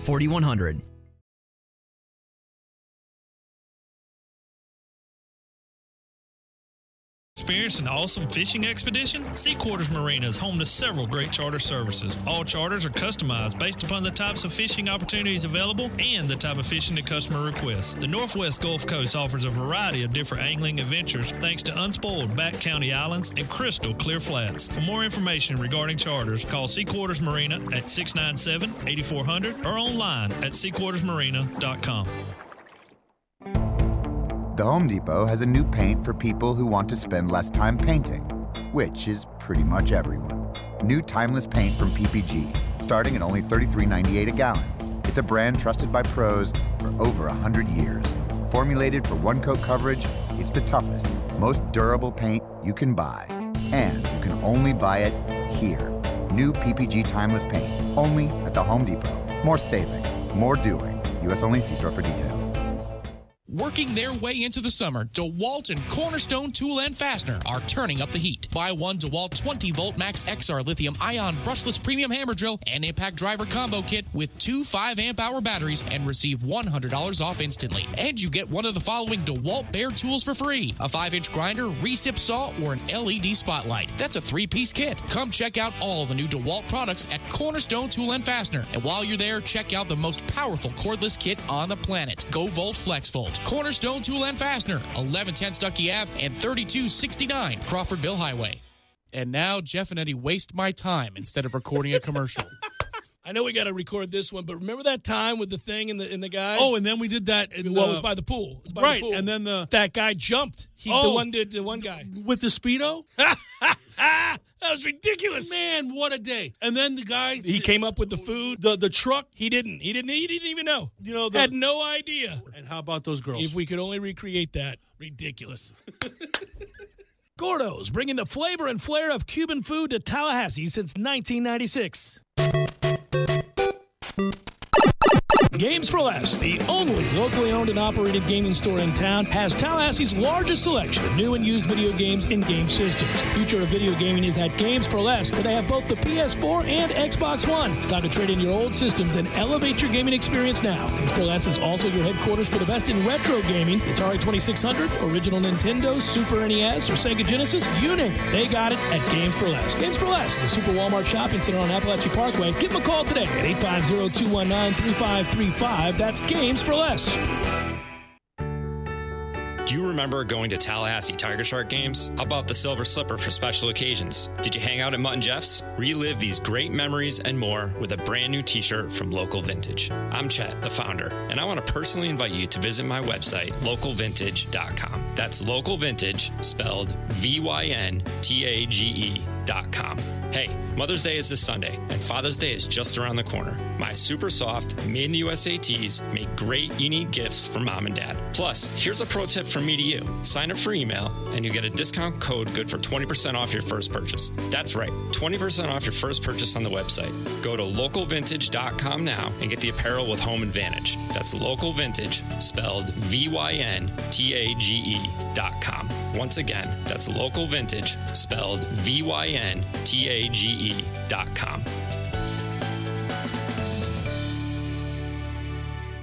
You're locked in with the Jeff Cameron Show on 97.9 ESPN Radio.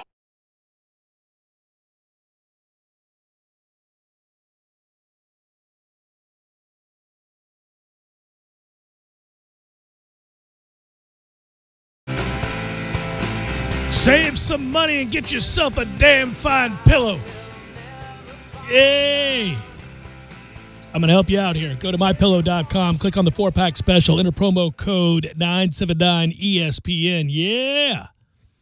You'll get 2 MyPillow premium pillows, 2 Go Anywhere pillows for half off. Just go to MyPillow.com, click on the 4-pack special, enter the promo code 979ESPN. Or you can call them, 800-944-6596. That's 800-944-6596. But whatever you do, whether it's online or if you're calling, be sure and use the promo code 979ESPN.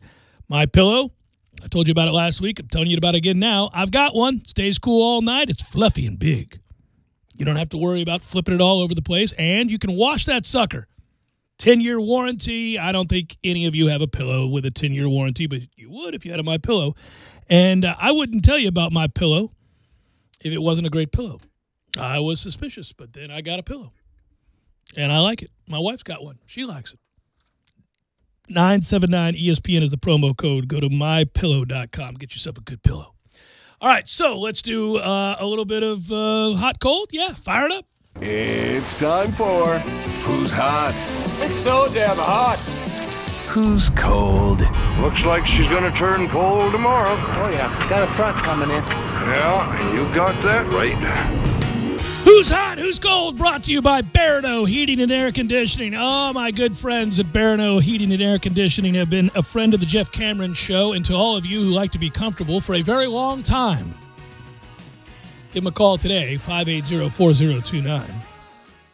Installation, maintenance, repair, services, affordable, long-term, comfortable, Carrier air conditions. I have two. All right there at Barano. I think a lot of people in their cars or at their office who are listening at their desk are like me right now. They're thinking to themselves, I haven't had any issues in a while. Let's keep it that way. Well, this past weekend was the first weekend where you went, okay, man, it's coming. Hell shall rain down upon us soon. That's right. I can sense it. So maybe you want to call Barano, have them check it out, advise you on what to do next. I think that's a good call. Hot! The Atlanta Braves. The Braves are the third best hitting team in baseball. Number one on base percentage, by the way. They get on base. Mm-hmm. Youth has been a key to the success, obviously. Albies is good, 21 years old, 10 home runs. Acuna Jr., 20 years old. Opsy, 933. Dansby Swanson, 24, finally doing something. Kind of sucked when he first came up. Yeah. He was garbage. He's more of like the front man, to attract a certain clientele in Atlanta. By the way, Nick Markakis, I didn't realize his numbers, not just this year, but in general, are as good as they have. Look up Nick Markakis. You're going to be stunned. Mm-hmm. Like Nick Markakis, seriously now, dare I say it, go look up career Nick Markakis. This year he's been great. Oh, I see where you're going. Go look it up. It's crazy. I roll my eyes if you say that to me. If we're sitting around at a bar and somebody brings up Nick freaking Markakis and says anything about a Hall of Fame, you start laughing. Well, he's a career 289 hitter at the very least, so that's not terrible. No, and I don't even care about batting average. Look at all those other numbers, man. How old's Nick Markakis? Nick Markakis is 34 years old. He's just been steady kicking ass for a long time. You can just pencil Nick Markakis in, man. Oh, yeah. I guess. What? It's not. Yeah. I mean, you see what I'm saying? Yes, he's been a solid player for a long time. A real long time. Nick Markakis is not. You're not sitting around going, boy, if we only had Nick Markakis. No. You're never going to say that. Except this year. But if you have Nick Markakis, who's currently hitting .344 with 25 home runs and 25 ribs. I mean, 25 ribs, not home runs. If he had 25 home runs, we would know. Yes. Nick Markakis is blatantly cheating everybody. He would be suspended. My God, what's Nick Markakis done? His eyes are yellow. Yankees, the New York Yankees. They've won 6 in a row and 9 of their last 10. Boo! Didi Gregorius has been really freaking good. Talked about that last week, didn't you? Yes, we did. Aaron Judge is starting to get consistent, play well. Did you know that Justin Verlander with the Houston Astros, since coming over to the Houston Astros, is better than everybody in everything?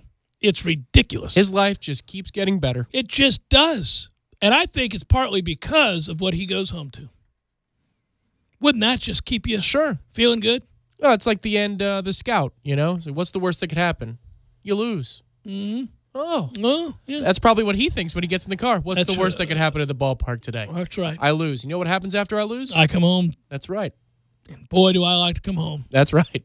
Justin Verlander is number 1 in baseball, maintaining a 2.3 WAR on the season. He's third in baseball with a 0.71 whip. He's got 70 strikeouts with, 53 innings pitched. Jeez, Justin Verlander. That whole staff. Just striking people out. Everybody, left and right, including former Pirates that weren't all that good with the Pirates. Damn it, man. Very frustrating. Although, there must be something going on, because over the weekend, Chad Kuhl for the Pirates, who was a lot like Charlie Morton with the Pirates, just, 3 or 4 starter, you kind of pencil in there, not terrible, get you some innings, but not elite, was throwing 98. Right. I watched that this weekend and went, what's Chad Kuhl doing? Exactly. It would be like if the McCown brothers were the 2 best quarterbacks in the NFL. Yeah. With all the legends still playing. You'd be like, well, what are the McCown brothers McCowns doing? Yeah. I need to be on whatever the McCowns are on. Cole, the Baltimore Orioles, they've lost 6 in a row. Ooh, this is the week. Another top 5, or bottom 5 that I get to give you when we do probables later this week. Orioles may be soon taken over as the worst team in baseball. All-Star Adam Jones is hitting a cool .240. He struck out 30 times already this year. Baltimore is 25th in baseball in team pitching. They don't pitch well. That's not the ballpark to not have a good staff in either. No, even when you have a good staff, you got problems in that ballpark. The Mets are icy cold. They were red hot, then they're icy cold. They've lost, 6 straight? Is that right? That is correct. And 8 of the last 10. That is correct. They started the season 11-1. That is correct. They're barely over 500 now. That is correct. Yeah, it's been a tough turnaround. Noah Syndergaard, as Tom has pointed out, time and again, is mediocre. How can you be mediocre throwing 115 miles per hour? More than anybody on the planet, he can throw 100 miles an hour. Doesn't do him any good. Also cold is Anthony Rizzo with the Cubs. I'm sure he's a wonderful guy, but he does play for the Cubs, so I root for him to fail miserably. He's hitting 177 on the season. He's hitless in 5 of the last 10 games he's played in. That's not going to get it done. He's slugging a cool 302. Woo! Woo! Slugging 302. 302. Oh my God. My goodness gracious. And that's a look at Who's Hot, Who's Cold, brought to you by our friends at Barano Heating and Air Conditioning. Worked out nicely. Hey, by the way, get you a MyPillow as well. That's always cool. It is. Comfortable as could be. I actually thought that last night. I was laying on my pillow. I said, ooh, it's a comfortable pillow.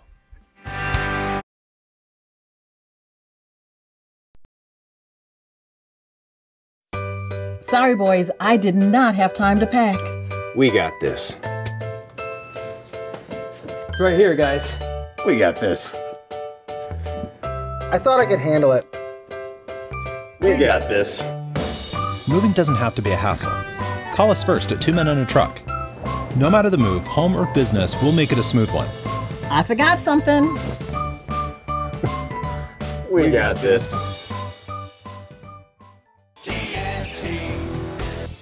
Landowners, your Mahindra dealer is ready to help you save during Mahindra's Red Tag Sale.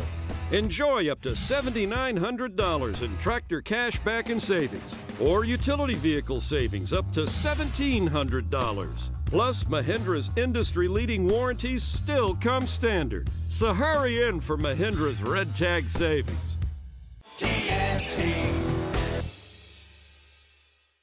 When you're in need of auto repairs, look no further than Nice Tire and Auto Service. Nice has been in business for 16 years with long-term, knowledgeable sales associates. They have the latest wheel balancing machine in the industry. And for passenger vehicles, they service AC, brakes, suspension, tune-ups, and much more. Never sit through a long wait. Nice Tire and Auto has 10 service bays to get you back on the road quickly. If you have tire problems, check out their large inventory with various Goodyear and Michelin tires. Nice Tire and Auto Service, 4792 Bluntstown Highway, 574-4100.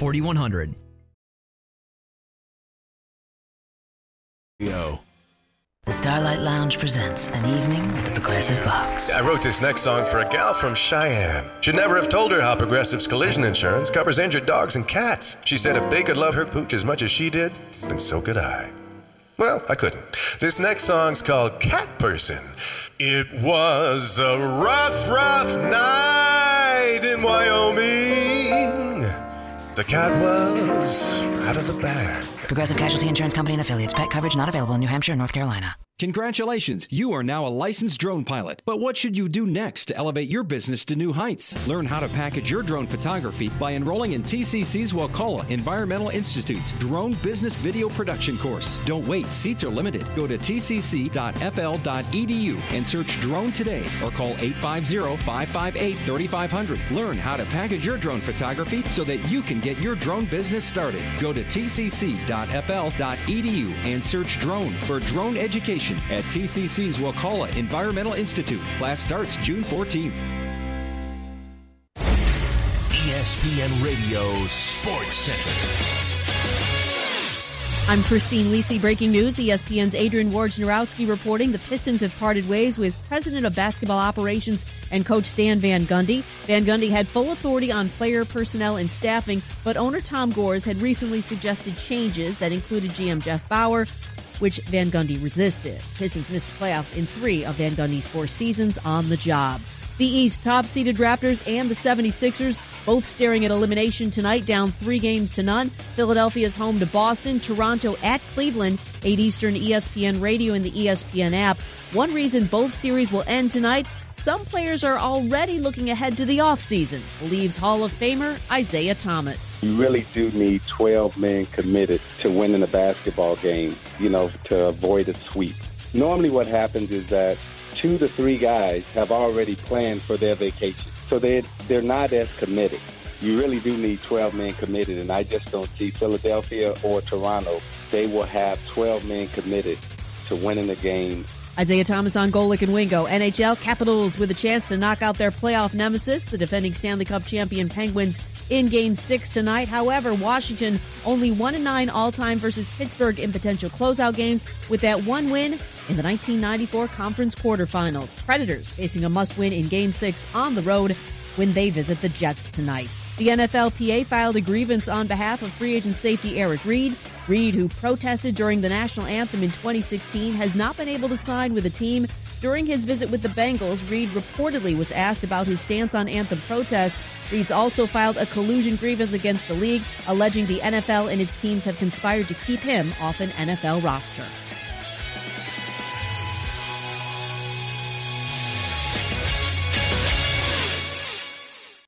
Live from the AmeriGas Propane Studios in the capital city of Tallahassee, this is the Jeff Cameron Show on 97.9 ESPN Radio.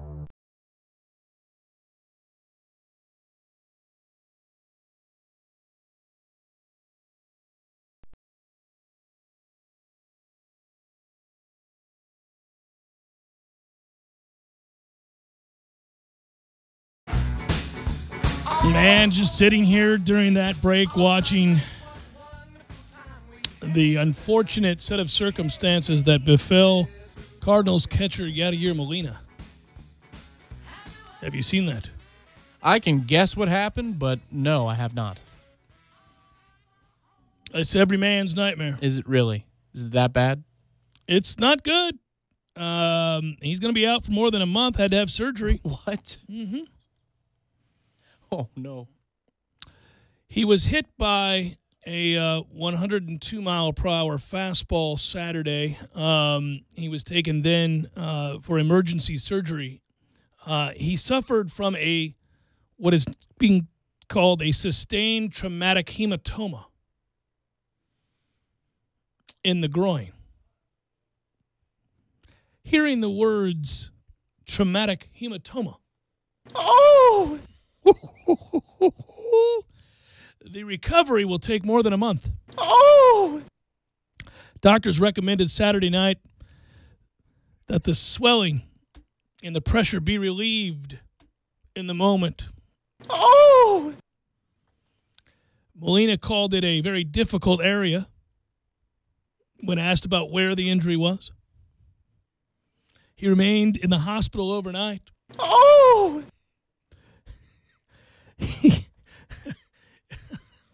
I don't even know where to start. I forget we're on camera. I got to stop. I'm grabbing the boys. Woo. Oh, man. A month? So he has topped the Adrian Beltre issue. Yeah. So what happened was a guy by the name of Jordan Hicks. He's a rookie. He throws 102. He throws a 102-mile-per-hour fastball, and Chris Bryant nicked it, just barely nicked it. And so what happened was it altered the flight of the ball, but ever so slightly because of the slight nick. Yeah. So you know where that then went. Mm-hmm. And his glove's in the wrong place. So he's then drilled right there. And I mean drilled. Now, his older brother wondered if the protective cup that he was wearing broke. The manager after the game said no, that it didn't, but that the pain and the swelling was enough for him to have to be transported to a hospital immediately. Oh!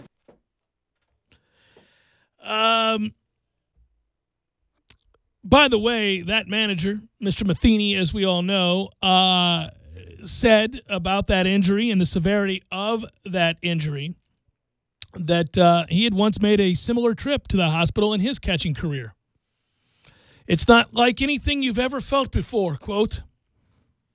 You can see it's a different level.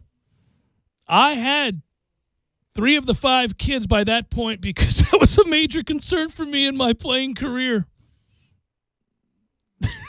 He talked about the rate in which he and his wife had kids. Oh, my. Out of concern for something like that someday happening again. Now, babe, listen. We're going to have to get going here, hon. I'm not a second baseman, okay? So the doctors told Molina that he's got to rest for up to 10 days, not walking around while they deal with the situation. Hematoma. Sustained. Hematoma. Guys, if you're driving down the road and you're going, Cameron, enough. That's enough. I'm tired of this conversation. I'm with you, brother. First of all, it's a bad break for the Cardinals. If we're just actually talking about the baseball, he's a really good player. A really good player. Still. You don't know how twisted fantasy sports are and how they skew our view of everything. He's on my fantasy team. And when I saw that, I'm like, oh, damn it. My team now is going to miss. I have to go get another catcher. It's like you suffered a kick to the boys. It's just like it. Exactly like it, Tom. 102-mile-per-hour fastball unleashed with just a nick of the bat. Just a nick. Poor little Kane. It's like stick work in hockey. Puck coming in fast, just a little alteration. Just a change. Poor little Kane. Change the direction. And the next thing you know, bam! Charles Johnson had that happen. The old Orioles catcher, Marlins catcher. Do you often bring this one up if we ever get to this? I saw it. I was there. I was there. So you heard it. Oh, you could hear it. Yes, it's the sound of a fastball hitting a cup. Clean. Now, in his case, it was a foul ball. You can find this on YouTube. It's a foul ball that goes, this is cruel because it defeats the purpose of the cup. Right, yeah. It's a foul ball that goes straight down and then back up off the bounce, straight up to rattle the boys. And, he went down in a heap. It was only later on that I learned he was knocked out. Got knocked out by a shot to the Johnson. Really? Yeah. Rendered him unconscious. Briefly unconscious. That's the pain was that intense. Poof, checked out. Body said, oh, no, we're not dealing with this. We're going to go ahead and go nighty-night. This is a tough one. Imagine waking up then. So if you've ever had a severe injury, and I've had multiple, unfortunately. I still have a steel pin and plastic bone in my foot. I've had knee surgery. I've broken my nose twice. Broke 3 fingers on my left hand. I've any number of things, right? When you break anything or you suffer a shot like this, the instant swelling that it takes place is really almost awe-inspiring. Now, I wouldn't know about that down there because I've never had that happen, knock on wood. Oh! But with my foot and my knee and with any broken bone in general, I've shattered my wrist twice.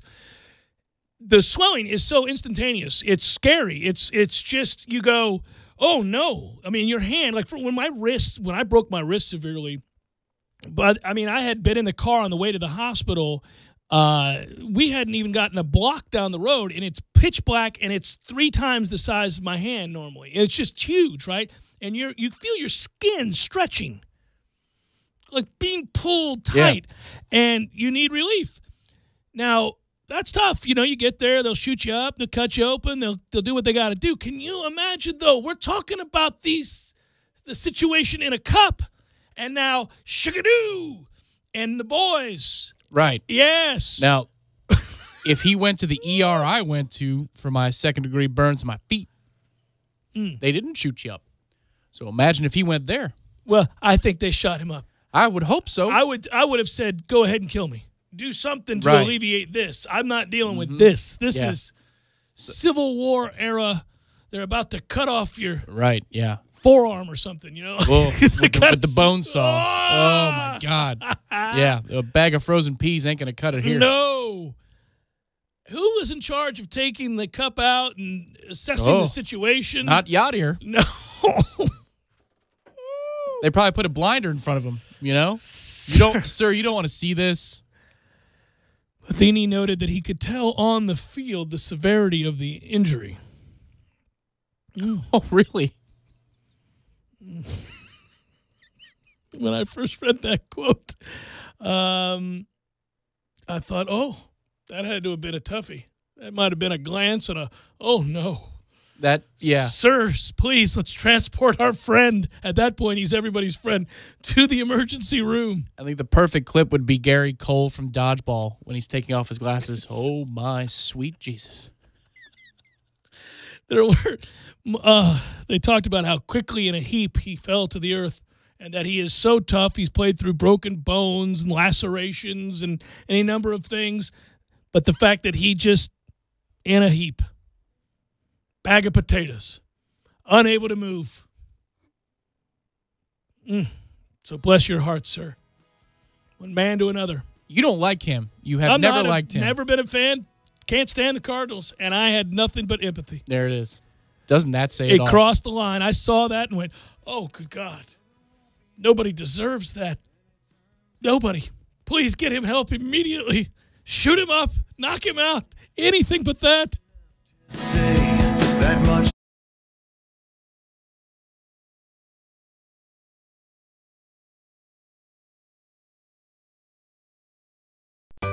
Sorry, boys, I did not have time to pack. We got this. It's right here, guys. We got this. I thought I could handle it. We got this. Moving doesn't have to be a hassle. Call us first at 2 Men and a Truck. No matter the move, home or business, we'll make it a smooth one. I forgot something. We got this.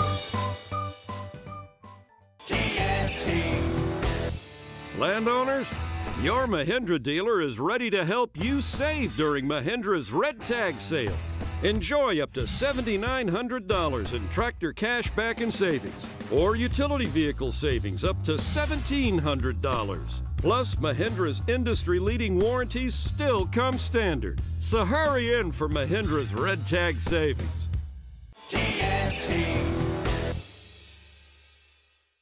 When you're in need of auto repairs, look no further than Nice Tire and Auto Service. Nice has been in business for 16 years with long-term, knowledgeable sales associates. They have the latest wheel balancing machine in the industry. And for passenger vehicles, they service AC, brakes, suspension, tune-ups, and much more. Never sit through a long wait. Nice Tire and Auto has 10 service bays to get you back on the road quickly. If you have tire problems, check out their large inventory with various Goodyear and Michelin tires. Nice Tire and Auto Service, 4792 Blountstown Highway, 574-4100.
UConnect Theater, open the Stow & Go seating to grab my hidden romance novel, or just jam out to the radio.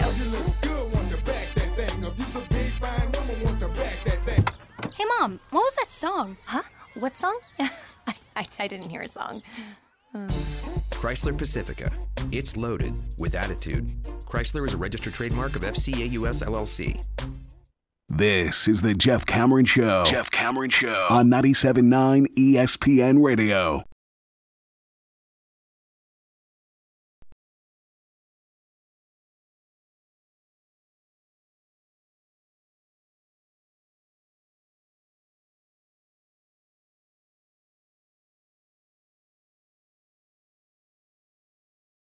I get that you've got to have an ego.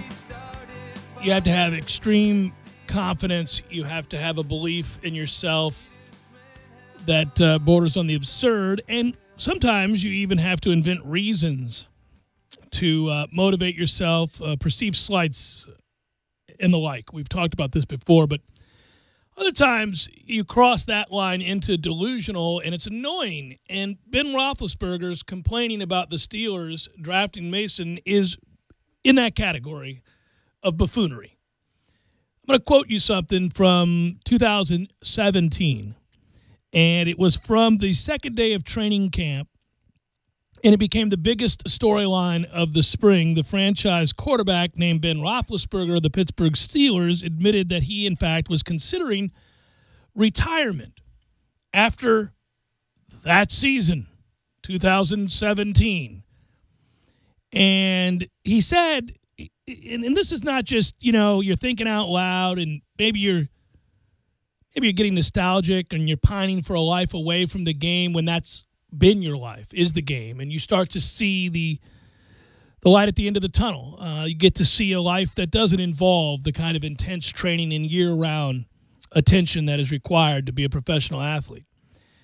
And he was asked about that, and he mentioned that the reason he was considering retirement was, quote, age, and also he went on to say that his wife supported the decision for him to retire. So by revealing that, he's letting you know that they've talked about it in private. They've talked about it in their household, in the Roethlisberger household. He's having an ongoing discussion with his wife about whether or not he should retire, and she is basically encouraging him to, retire. Yeah, it's not Dennis Quaid's wife in Any Given Sunday. Right. Yeah. Right. No. The opposite. The opposite. She's saying, get out while you can still walk, while you still have your brain. Let's get out of here. You've done everything there is to do in the game. And quite literally he has. He'll go to the Hall of Fame.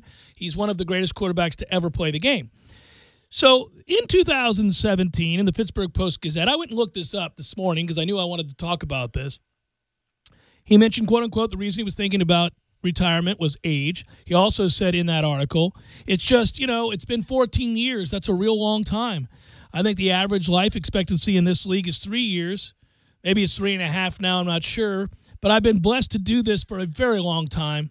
I just think that seeing my kids grow up, and in the offseason, I love that I get to spend so much time with them. Then I come here, and football season just has to take so much more of your time. Even when you get home, I try my best to turn it off during the week when I walk through that door. I think I do a pretty good job of it, but it consumes you in a way. All of those things combined, that and I'm relatively healthy, being able to play catch with my kids. I feel good mentally. I know this new study that came out said that 90% of NFL players' brains who were studied had CTE. There's a lot of scary things going on, and I think my wife would be okay if I hung it up. I still love the guys. I still love the game. It's just right for me to come back and give everything I have this year, but maybe next year I'll retire. Okay, so there's that. That's a pretty thorough look into retirement. Yeah. From a man who has now contemplated it from all angles. Yes, it's not I don't know, maybe. I mean, that's not in passing. That is, since we're talking about it, let me tell you all the things I've thought about regarding my retirement. Fast forward to him talking to the press and speaking for the first time publicly the Steelers draft and perhaps drafting his successor in Mason Rudolph. Quote, I was surprised when they took a quarterback because I thought maybe, in the third round you can get some really good football players that can come here and help. So that's a shot right off the bat at the kid. He's doing an interview on 93.7 The Fan in Pittsburgh, by the way. He went on to say he felt like it was an affront to his commitment to playing for the Steelers. Quote, I think they believed me once they drafted a quarterback in the third. I wasn't sure if they believed me or not when I said I was coming back. Dude, 2017, you went on to express that you've seriously contemplated at great length retirement. You used the word. Not once, not twice, not 3 times. I mean, over and over again. No, but his reputation, too, is to be that of a drama queen. Whenever he has any injury, he is more than sure that he's communicated it to the media to let them know where he's feeling poorly. That way, when he does well, he looks like the man who's overcome so much. But the media even rolls its eyes. AFC reporters for CBS, it's a running joke. It's a subtle one, but they talk about it. Well, Ben will make sure that you know that his ankle's bothering him, but hey, when that guy turns it on, he's one of the best in the world.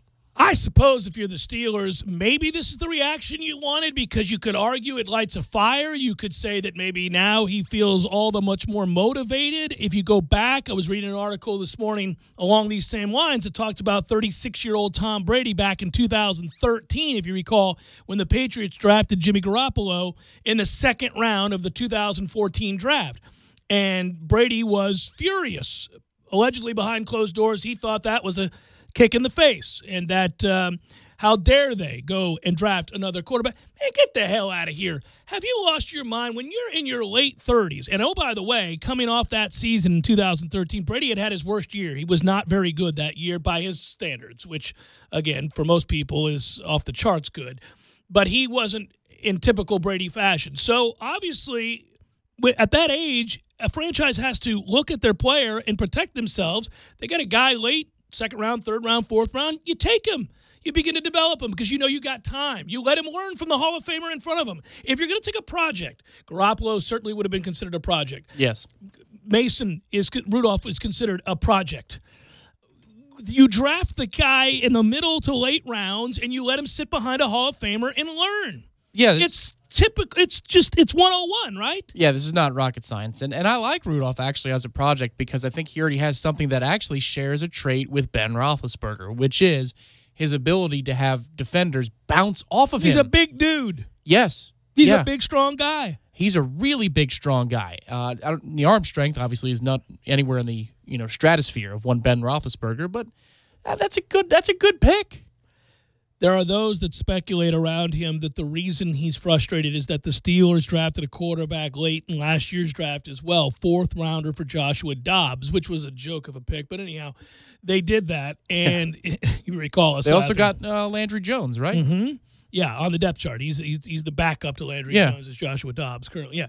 So I don't know. I mean, look, you have to have depth. You got to continue to protect yourself and look forward down the year. I mean, no quarterback, no player in that league is so naive as to think they're not drafting your replacement. They do it all the time. They do it less so a quarterback, especially if you're a Hall of Fame franchise quarterback. But what do you think they're going to do when you sit down and give a long form about retirement just last year?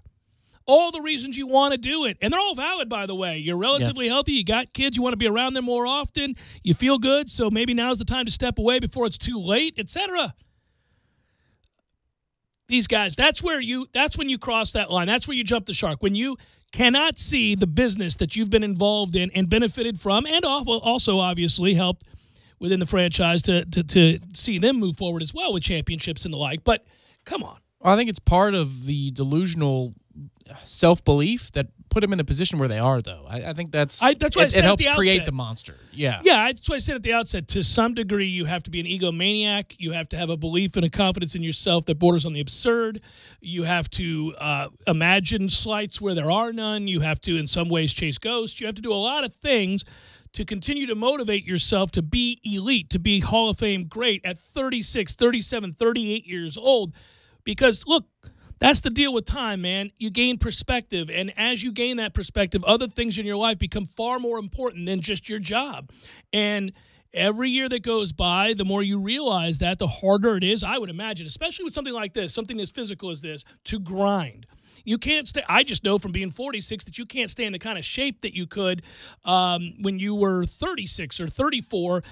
You have to do twice the work just to come close to that, and it's hard to do. I can't imagine. Now, grant you, if I were paid $20-some-odd million and it was my only job was to stay in shape, I'd find a way to get up every morning and do the grind. But Well, he's also fragile in not the sense that, he's going to be out for 10 games at a time, but he gets nicked up pretty easily. These days, because he took such a beating for so long and kept playing. Right. Yeah. I mean, his style is not that I need a clean pocket. I mean, he can take a beating. So I totally understand that. And that's not the first time he talked about retirement either. He's alluded to it. I'm not the guy who's going to play till he's 50. I laugh at that notion. Yeah. Yeah, but far be it the from Steelers are doing the right thing. Good Christ, they are. I just don't know why you would ever say that publicly, man, just to reveal the kind of – and I mean, it's just silly. You sound so pithy, so petty, so delusional. Then you got that. You got Antonio Brown, who doesn't know when not to keep things recording or not, and then Le'Veon Bell. Antonio Brown's gaffe was way worse than almost anything ever done by a player, right? Well, to betray the trust of your teammates and your coaches by filming a locker room speech. And whether or not, we agree with Le'Veon Bell, you have a holdout every year. So good God with the distractions. Yeah, it's tough. I mean, I agree with him, but that's tough. Then again, I also agree with the Steelers on that one. There's no real clear-cut answer on that one. I think they're both right. That one's like, no, I see both sides of that one. Yeah, you got to get paid if you're the player, and if you're the franchise, you're like, yeah, you're a running back. We'll get other ones. You're the landlord. We'll go month to month with you. Yeah, that's month to month. Yeah. Final hour forthcoming. Let's talk some Mike Martin. Career milestone, to say the least. All-time great. Also, women's volleyball on the horizon, something that you didn't probably figure you'd hear me talk about more than once in a show. It's coming up. Jeff Cameron Show, 97.9 ESPN Radio.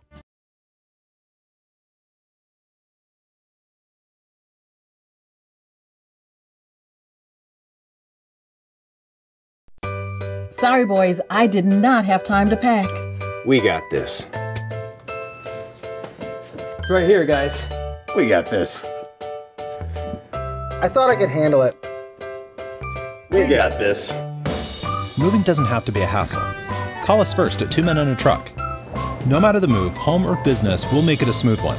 I forgot something. We got this. Landowners, your Mahindra dealer is ready to help you save during Mahindra's Red Tag Sale. Enjoy up to $7,900 in tractor cash back and savings, or utility vehicle savings up to $1,700. Plus, Mahindra's industry-leading warranties still come standard. So hurry in for Mahindra's Red Tag Savings.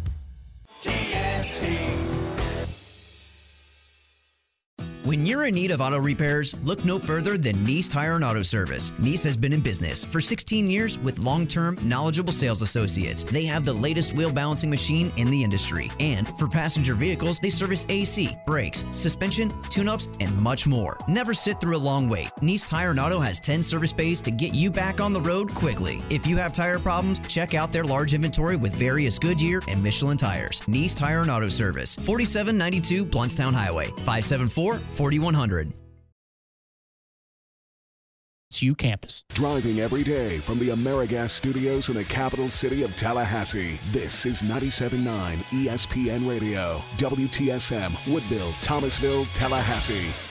ESPN Radio Sports Center. I'm Christine Lisi. Breaking news. ESPN's Adrian Wojnarowski reporting the Pistons have parted ways with President of Basketball Operations and Coach Stan Van Gundy. Van Gundy had full authority on player personnel and staffing, but owner Tom Gores had recently suggested changes that included GM Jeff Bauer, which Van Gundy resisted. Pistons missed the playoffs in 3 of Van Gundy's 4 seasons on the job. The East top-seeded Raptors and the 76ers both staring at elimination tonight, down 3-0. Philadelphia's home to Boston, Toronto at Cleveland, 8 Eastern, ESPN Radio and the ESPN app. One reason both series will end tonight, some players are already looking ahead to the offseason, believes Hall of Famer Isaiah Thomas. You really do need 12 men committed to winning a basketball game, to avoid a sweep. Normally what happens is that 2 to 3 guys have already planned for their vacation. So they're not as committed. You really do need 12 men committed, and I just don't see Philadelphia or Toronto.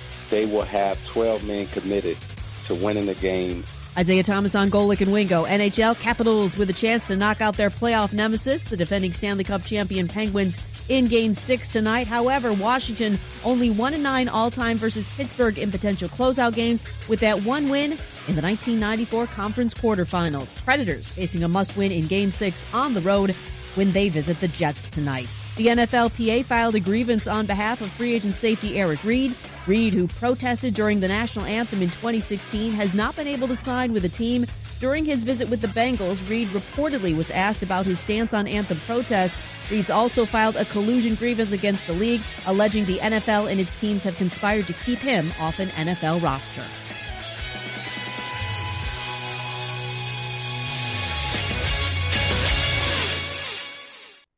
Live from the AmeriGas Propane Studios in the capital city of Tallahassee, this is the Jeff Cameron Show on 97.9 ESPN Radio.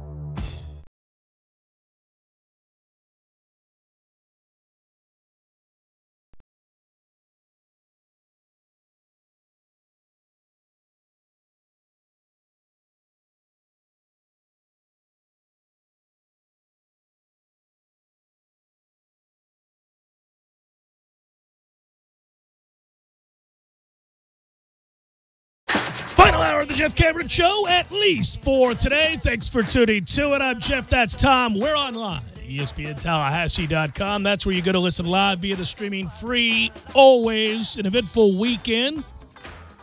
Touched on a lot of that so far this edition of the Jeff Cameron Show, but no story bigger than that of Mike Martin becoming the winningest coach in college baseball history.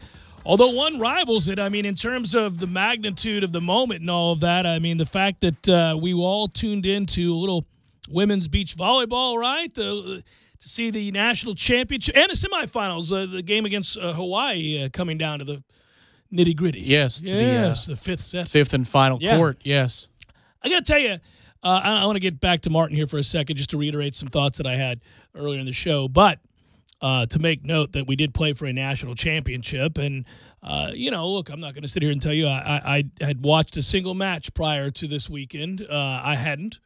But one thing's for sure, whenever you watch beach volleyball or any volleyball, really, indoor variety or outdoor, it's riveting. It just is. It's always exciting. You and I completely share that sentiment. I've always loved it. You know, I once told the story that I went to high school with a kid, Dexter Rogers, who went on to make the men's Olympic team. And he was a basketball player, had never played volleyball in his life, and got a college scholarship to play basketball at a small school in California. Somebody saw him playing on the beach and said, that guy right there should be like on an Olympic team. And he made the Olympic team and went to the Olympics. It's a cool story. I've known Dexter forever.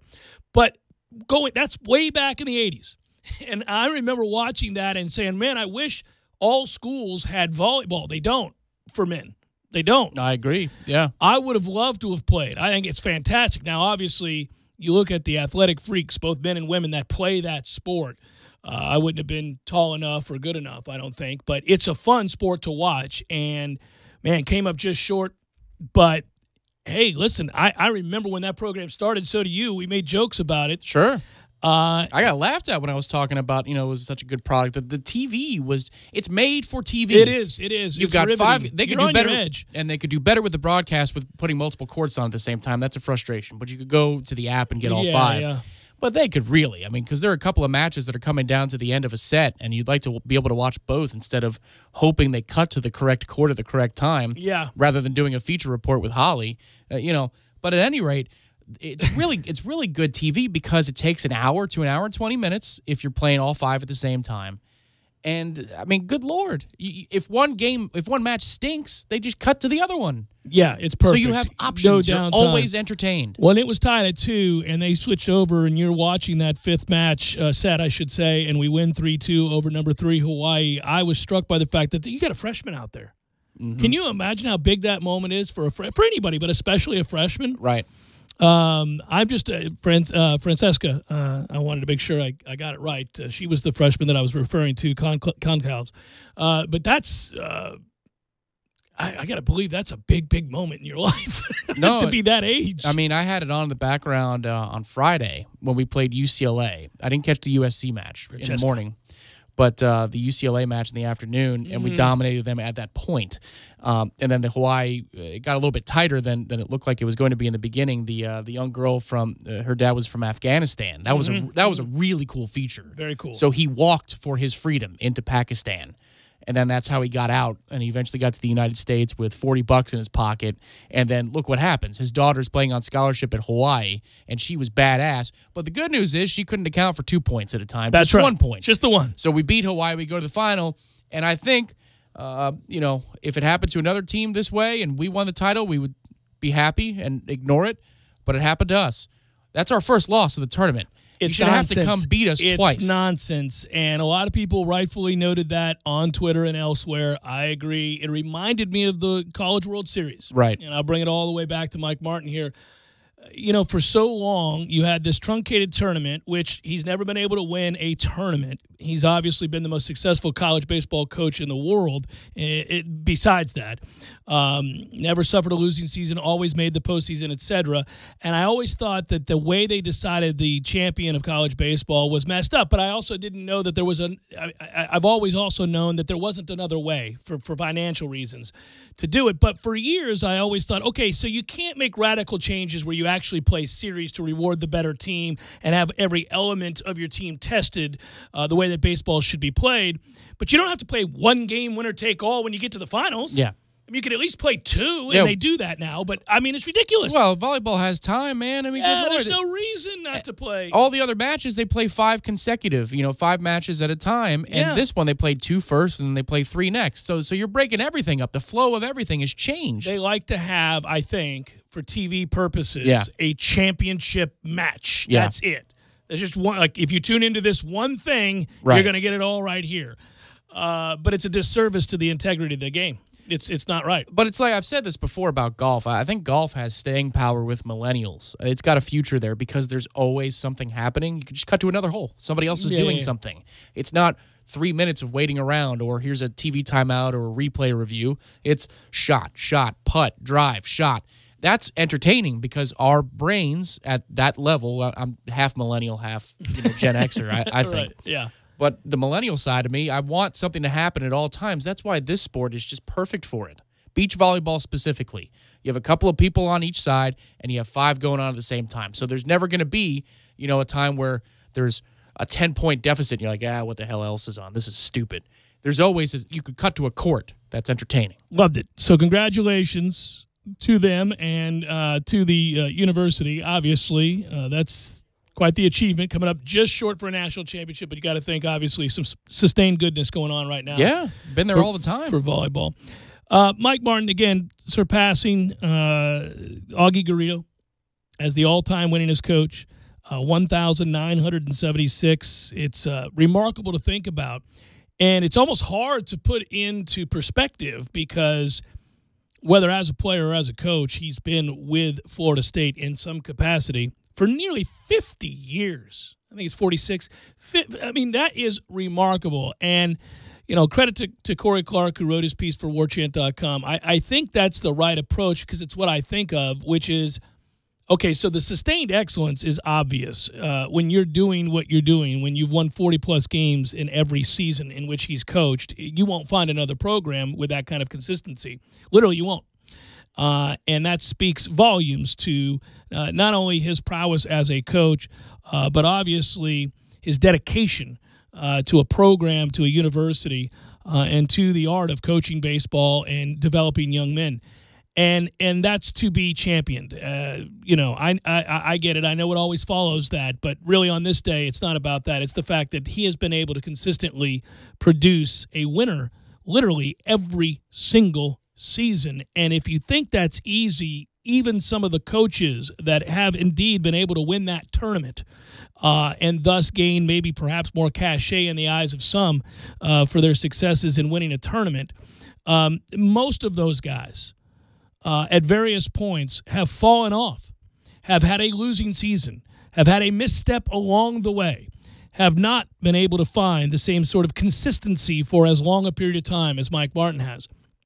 And that's remarkable because it's just not that easy, and yet he makes it look incredibly easy. The assumptions we make as Florida State fans about Florida State baseball render the regular season to some degree boring, because you can safely and rightfully assume they are going to the postseason before the season ever begins, because that's what they have always done. And that, again, is a testament to his greatness. It is absolutely remarkable if you take the time to step back and realize that nobody else in the game has ever done that. And the superlatives along the way, whether it's the players produced, the winning percentage, the total number, all of that, they're really absolutely mind-boggling. But I did want to say congratulations again publicly to him. I can tell you that as somebody who was somewhat sheepish when I first got involved in covering Florida State baseball, Florida State football, Florida State basketball, sports in general here on the airwaves some 20 years ago now. He was one of the nicest guys right from the get-go. And Florida State baseball was sort of the way that I eased into the more demonstrative opinions that I had and more, boisterous ways of talking about sport. I loved the program and was passionate about the program. I know you tweeted that out over the weekend as well, that you had always loved watching Florida State baseball, the old Sunshine Network games, and I'm with you on that. And when I was here as a student, but the first time I ever went over there, I went at the behest of Lee Bowen, who was the play-by-play announcer and my first boss here in Tallahassee, and he said to me, hey, would you like to come over with me before we used to have these preseason meetings where you would sit down with Coach Martin at a table. And it was back then, it literally might be 7-8 people in the room. You had a couple people from the Democrat. You had Steve Ellis from the Democrat, Lee Bowen, the play-by-play announcer, me, a tag-along starting out in the mornings, and maybe 3 or 4 other journalists that would come over from Pensacola or Jacksonville. Bob Thomas would be there, who now works for Florida State, but longtime Florida Times Union guy. And we would just ask him questions and write down, his perspective of what he had at each position, depth of pitching, bullpen, the whole deal. And he didn't know me from anybody, and I was a nobody, and he would allow me to ask questions, I'm sure many of them stupid, in that I was nervous, very nervous. And he was always gracious with his time. And as we went along over the years, I used to interview Coach Martin, every year, frequently. And over time, I got to be close with Mike Martin Jr., and, I didn't want to take up Coach Martin's time as much. And Meat seemed to love the venue and the medium and was always really candid, so it just made it easier for me to talk to him. But Coach Martin has always been pure class, very professional, and really, I think, as kind-hearted to newcomers, as veterans alike, as you'll ever find. And now he's the all-time winningest coach. 100% echo those sentiments about being sheepish on the beat and being welcomed, because for me, it spans a few different roles in covering Florida State baseball or being a fan of it. It dates back to watching them. My sister was an Ole here in the early 90s. The first Florida State sporting event I ever attended was a game at Hauser in 93. I mean, I still have the hat. It's in my room back home in Palm Harbor. Did you get to see Paul Wilson? Because I did, and I remember that was incredible. And I remember the first time hearing the sound of Paul Wilson pitching in the mitt, the sound of the catcher. I thought, well, this is unbelievable. I couldn't have known he was the Paul Wilson, and it was going to be that. No, what I remember is it was a night game, and we walked over from Osceola Hall, and I just remember the stark contrast of the mustard-colored yellow. Oh, yeah. And love the banana yellow. Yeah, they weren't wearing it that night, but a lot of people in the stands were. And I just remember thinking, wow, that's different than the gold helmets that the team wears. But it was just kind of like a baseball identity thing. But then my math and science teacher in middle school, his sons, plural, the de Blasi's pitched here. And one of them, the younger one, I believe that was Matt, was my middle school baseball coach. So That's awesome. I had a connection to Florida State baseball that way. Then I came here as a student. Then I worked on the board for Tom Block and Eric Llewellyn for play-by-play. And I even did the one region when we were up in Connecticut. Yeah. Even though we were the number 1 seed, we played up in Connecticut. And you we remember won that region. I was in the 1270 or the FLA studios. We at the actually time. cruised through that region. And we came back home, Yeah, that's played right. in a super. That's yeah. right, yeah. What a weird year that was. And then I covered it on the beat, and that's when I got to ask questions, as you're talking about. Yeah. You feel the nerves? Oh, you can feel it because, I mean, he's a legend, and he was a legend by the time. I mean, that's how long he's been around here at Florida State. He was a great player and obviously then later a coach. He was a legend by the time I started talking to him in the late 90s. And obviously by the time you started talking to him, that was as cemented as it comes. I mean, that guy is, and you feel it when he walks into a room. Well, in those days, this isn't too long ago, but they used to do the post games in the dugout. They wouldn't go to the tradition room. Yeah. That was solely for the postseason that they would go to the tradition room. That's right. And he would square up to you to answer, and he'd tip his cap back a little bit. You could see the white hairs kind of, through the cap, the bottom of the brim. And he'd look at you and smile before he started talking. Like, well, and then he'd give you an answer, and you felt okay. He didn't big time you. He never big time you. He was always all shucks, and if it was a bad question, he'd find a way around it and answer what he wanted to answer about the team and redirect. Yeah. Just very, very gracious with his time. Class act, now the all-time winningest coach in Florida State baseball history. And, gosh, I was looking at the names. So many names, so many nights, so many streaks, so many moments to champion in his incredible Hall of Fame career. I can remember being at Hauser for some of the most fun moments, whether it be as a student, fan, talk show host that I ever had. I was dating a girl in the early and mid-'90s that was getting her PhD at FSU and was also teaching at FSU at the time, and she is as big a baseball fan as there ever lived, and we would go to every game and sit together in the same seats. And there's a stretch of like 10 years where I don't think I missed a game over there. And you're young and single. I mean, we were dating, but you know what I mean? You're not married. You don't have kids. You don't have other responsibilities. You're not, and I was doing, back then I'm doing a morning show and stuff. You could go to these games in the afternoon, still be back in time to get a decent night's sleep. Sure. If I chose to. If you chose. If I chose Yeah. to. But yeah, that was different times. Boy, if College Town was around back then, all you'd need to do is walk that way. I got to tell you, I don't think I'd have been around if College Town had been around. I've been long for this world, man. Those lack of impulse control, Tom. Yeah, man, I would have lived in College Town. It would have been a problem. I mean, literally, that would have been my residence, and I would have gotten down the stairs or off the elevator, and there I would have been. Yep. Thankfully. Problematic, right? Thankfully, there was Hauser. Just Hauser. Just Hauser. That's all there was.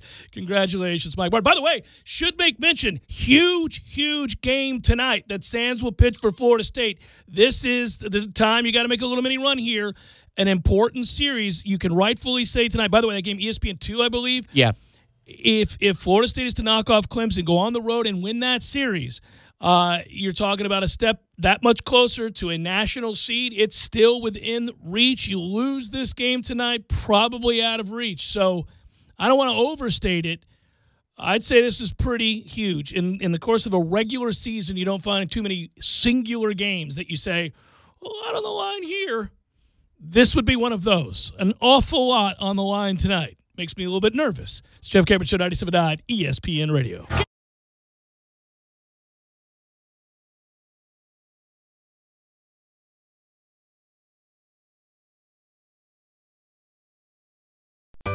Sorry, boys, I did not have time to pack. We got this. It's right here, guys. We got this. I thought I could handle it. We got this. Moving doesn't have to be a hassle. Call us first at 2 Men and a Truck. No matter the move, home or business, we'll make it a smooth one. I forgot something. We got this. Landowners, your Mahindra dealer is ready to help you save during Mahindra's Red Tag Sale.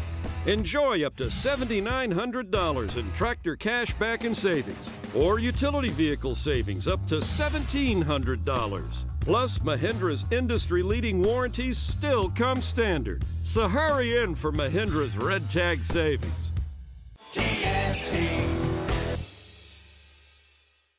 When When you're in need of auto repairs, look no further than Nice Tire and Auto Service. Nice has been in business for 16 years with long-term, knowledgeable sales associates. They have the latest wheel balancing machine in the industry. And for passenger vehicles, they service AC, brakes, suspension, tune-ups, and much more. Never sit through a long wait. Nice Tire and Auto has 10 service bays to get you back on the road quickly. If you have tire problems, check out their large inventory with various Goodyear and Michelin tires. Nice Tire and Auto Service, 4792 Bluntstown Highway, 574-4100.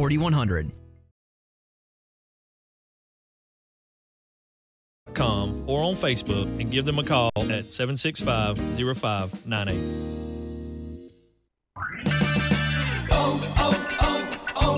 Stop by O'Reilly Auto Parts and pick up 5 quarts of O'Reilly Full Synthetic Motor Oil and a MicroGuard filter for $21.99. Extend the life of your vehicle and save money with 5 quarts of O'Reilly Full Synthetic Motor Oil and a MicroGuard filter for $21.99. O'Reilly Auto Parts. Better parts, better prices every day. Limits apply. See store for details. O'Reilly Auto Parts.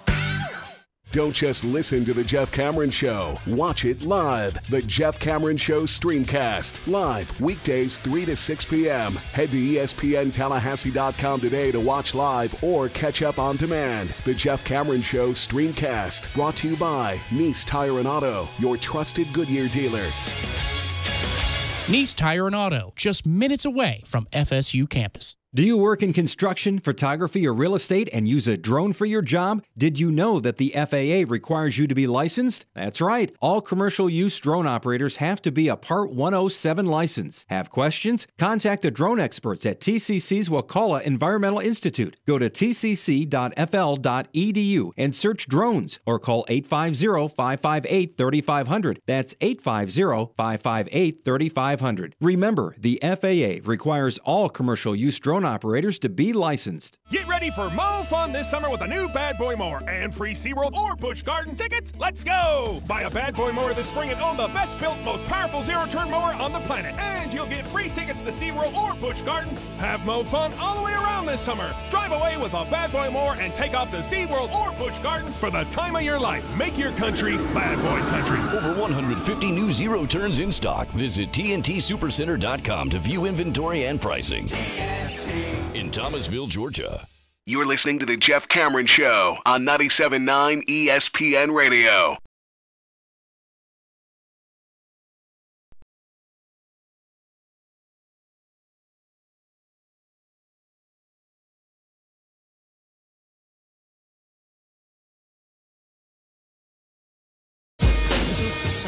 It's something to have a show that people find to be synonymous with, quote, thinning the herd.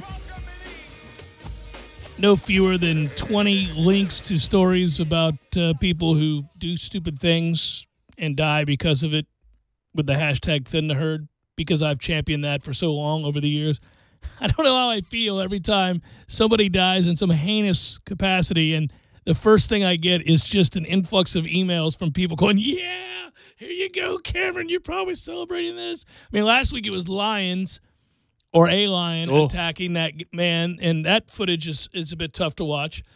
And then this time it's a bear because some dumbass is taking a selfie, trying to take a – you haven't seen this? Taking a selfie with the bear? He tried to. Uh-oh. That's the last picture he'll ever take. And it's caught on camera. He's no longer with us. He's no longer with us. The bear took care of that. Oh, my God. So people found the phone? What's the story No, here? there were people around it when it happened. They were screaming as they videotaped, of course. Could you imagine if somebody just found a phone on a trail and then that's the last They're photo? Like, what is this? Yeah, that'd be a tough dear God. No, he tried to take a photograph alongside a bear. And that's a fatality. It was in India. And, so this guy was driving a group of people home from a wedding, and he stopped to go to the bathroom or something, and he thought he saw an injured bear. So this bear was injured, and then he thought because the bear was injured, it wouldn't do anything. He thought it'd be cool to take a picture with it. But the bear, having already been hurt and being a bear, is vulnerable and goes, oh, no, we're not doing this. And the instincts kicked in like a bear's instincts would, especially while injured or protecting cubs. And my man gets killed. Gets mauled in front of onlookers, people screaming, trying to, and nobody, by the way, the video, nobody renders him help. Oh, yeah. They're all like, oh, that's terrible. This is, oh, God, no. Well, oh, no. Lots of that. Yeah, as our mutual friend Tom would say, Yeah. Well, I hate it for you there, buddy. I hate it for you. I hate it for you indeed.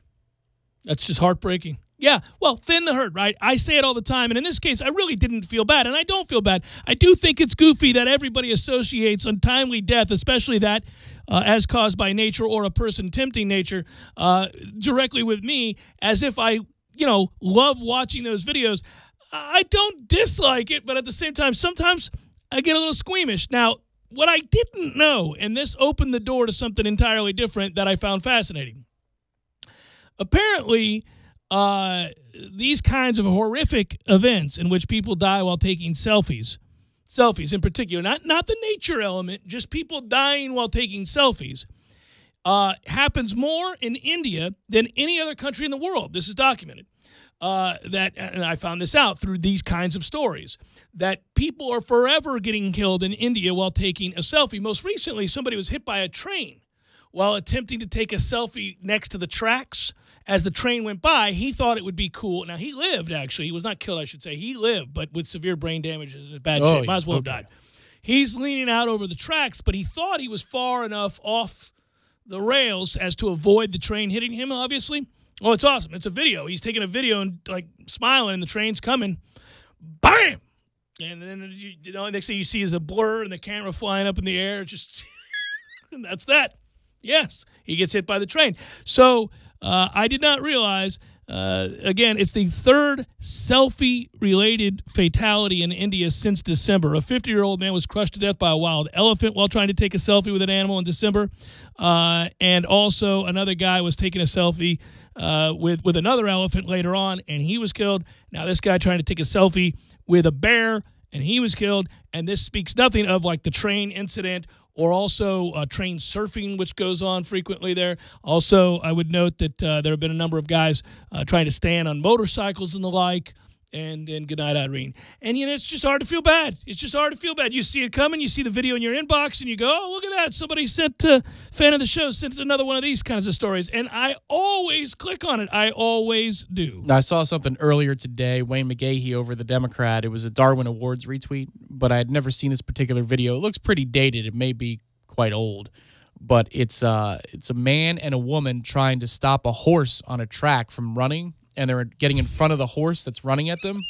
Oh, usually you know this. You're an encyclopedia on these things, kind of like with serial killers. Yes. You're like, oh, I know that one. Yeah, that's from '87. That was name the serial killer. That was I'll in tell Chile, you what happened. Tom. Yeah. No, it's a grass track, and they're trying to stop this thing. And I believe his quote tweet was, "This is you trying to tackle Cam Akers in the open field," which is funny. But the videos or the GIF is even better. Horrifying. Well, I think it kills the lady. I'm sure. They're trying to, hey, why are you standing in front of a horse? And it just... How have you lived this long? Right. How have you reached a place to where this is finally your demise? Yeah. If you didn't think it through enough to stay out of the way of an oncoming horse. You don't have to be remotely smart. You don't even have to be a little bit intelligent to recognize the math there.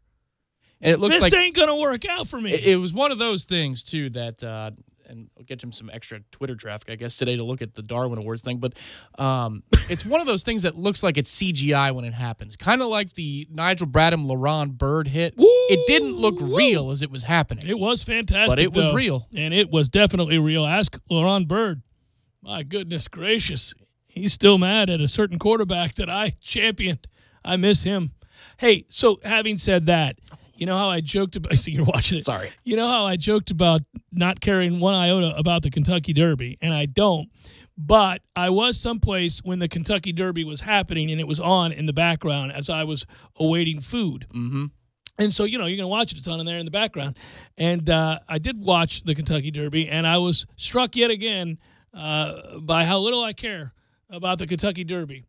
I if it's close, you'll watch. It wasn't. But, that's just a boat racing. That's just one. Yeah, that's just a badass horse, right? But I just don't get it. People love the hell out of it.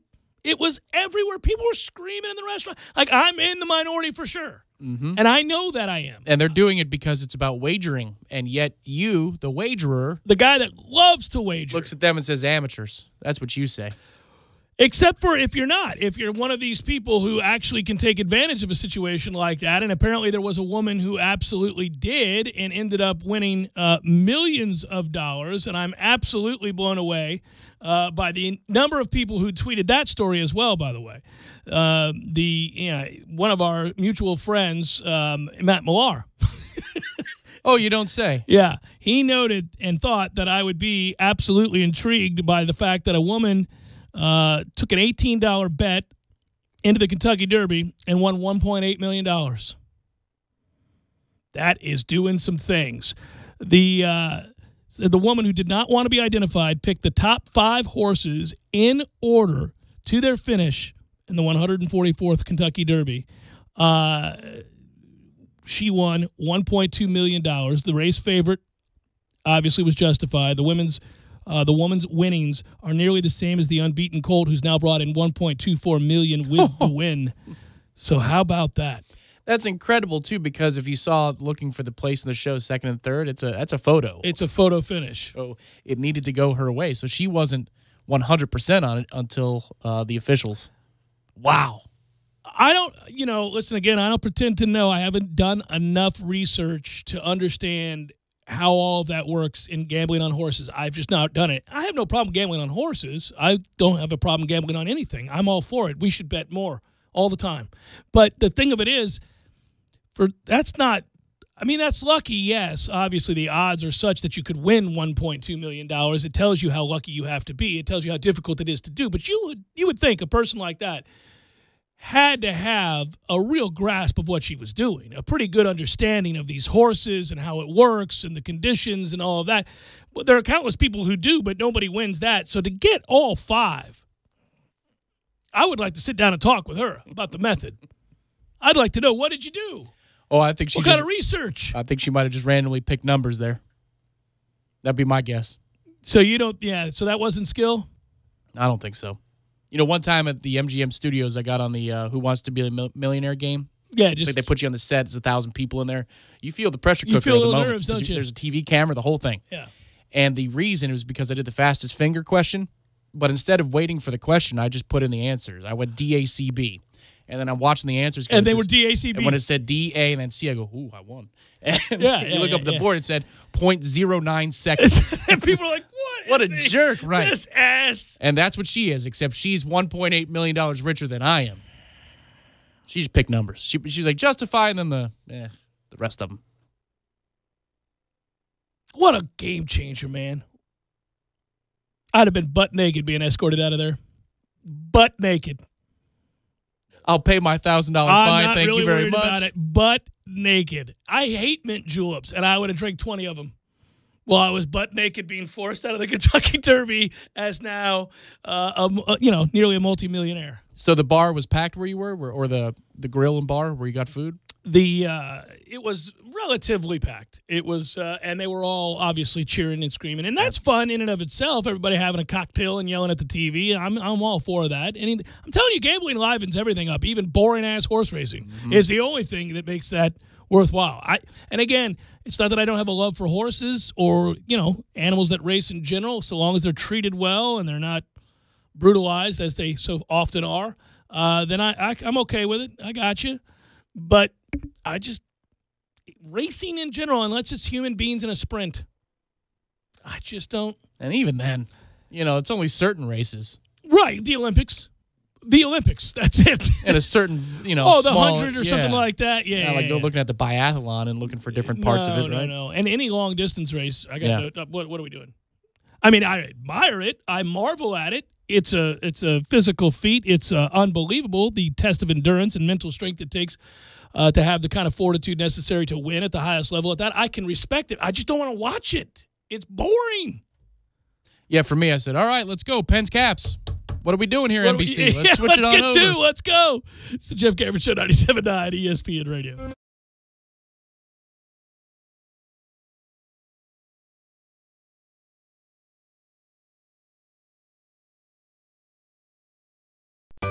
Sorry, boys, I did not have time to pack. We got this. It's right here, guys. We got this. I thought I could handle it. We got this. Moving doesn't have to be a hassle. Call us first at 2 Men and a Truck. No matter the move, home or business, we'll make it a smooth one. I forgot something. We got this. Landowners, your Mahindra dealer is ready to help you save during Mahindra's Red Tag Sale. Enjoy up to $7,900 in tractor cash back and savings, or utility vehicle savings up to $1,700. Plus, Mahindra's industry-leading warranties still come standard. So hurry in for Mahindra's Red Tag Savings.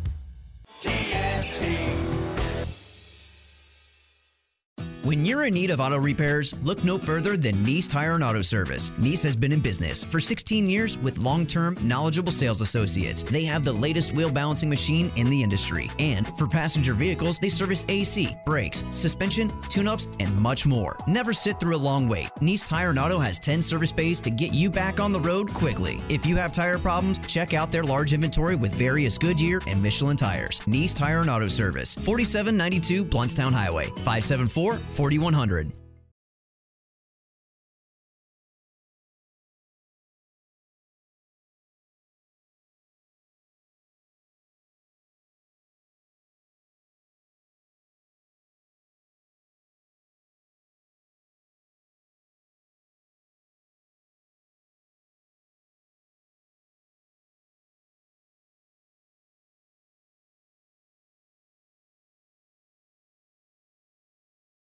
This is the Pepsi for those who are forever fun. This is the Pepsi for every generation.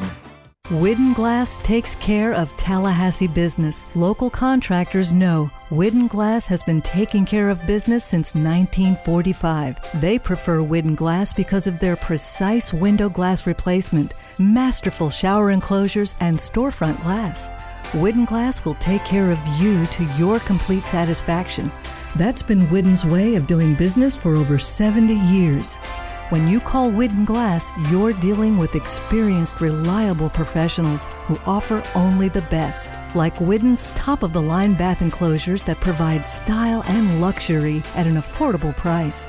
Eye-catching storefronts are a specialty at Widden Glass. We'll help you design it and install it. We've done hundreds of storefronts in the Tallahassee area. That's why Widden is known for taking care of business. Widden Glass, the first name in glass replacement. Call 222-5781. Say what, it's the boy Big Snoop D-O-double-G. And I got a very special message to the players. That's right, to the males. Sexual performance issues are more common than you think. Maybe not for me, but probably for you. Over 25% of new ED cases are guys under 40. So what do you do if you suffer from ED? Go to 4hims.com, the wellness brand for men, so you can look good, feel good, and perform well in the bedroom. You dig? Thanks to science, E to the D can be optional. Say, man, don't be embarrassed. Guys should take better care of themselves. Look good, feel good, live good, like me. It's $5. $5 to try it out, man. And it comes right to your crib. Don't wait, don't hesitate. Don't meet me there, beat me there. Go to forhims.com/love. FORHIMS.com/love. ForHims/love. Go. This Day in Sports brought to you by Superlube. Superlube, 19 Tallahassee area locations. Quick, convenient, no appointment necessary. This day in sports history. May 7th, 1989. Michael Jordan broke Cleveland fans' hearts as he hit the shot in Game 5 of the NBA Eastern Conference Final Round. Down 99-100, Jordan got the ball, dribbled, and hit a jump shot over Craig Ello. It was the final leg of the four-part Cleveland sports curse, along with the catch, the drive, and the fumble. ESPN Radio Sports Center. I'm Christine Lisi. Breaking news. ESPN's Adrian Wojnarowski reporting the Pistons have parted ways with President of Basketball Operations and Coach Stan Van Gundy. Van Gundy had full authority on player personnel and staffing, but owner Tom Gores had recently suggested changes that included GM Jeff Bauer, which Van Gundy resisted. Pistons missed the playoffs in 3 of Van Gundy's 4 seasons on the job. The East top-seeded Raptors and the 76ers both staring at elimination tonight, down 3-0. Philadelphia's home to Boston, Toronto at Cleveland, 8 Eastern, ESPN Radio and the ESPN app. One reason both series will end tonight, some players are already looking ahead to the offseason, believes Hall of Famer Isaiah Thomas. You really do need 12 men committed to winning a basketball game, to avoid a sweep. Normally what happens is that 2 to 3 guys have already planned for their vacation, so they're not as committed. You really do need 12 men committed, and I just don't see Philadelphia or Toronto. They will have 12 men committed to winning the game. Isaiah Thomas on Golick and Wingo. NHL Capitals with a chance to knock out their playoff nemesis, the defending Stanley Cup champion Penguins, in Game 6 tonight. However, Washington only 1-9 all-time versus Pittsburgh in potential closeout games, with that one win in the 1994 Conference quarterfinals. Predators facing a must-win in Game 6 on the road when they visit the Jets tonight. The NFLPA filed a grievance on behalf of free agent safety Eric Reid. Reid, who protested during the national anthem in 2016, has not been able to sign with the team.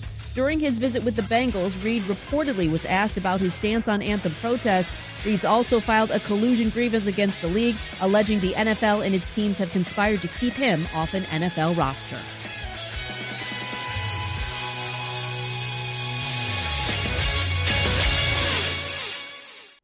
Live from the AmeriGas Propane Studios in the capital city of Tallahassee, this is the Jeff Cameron Show on 97.9 ESPN Radio.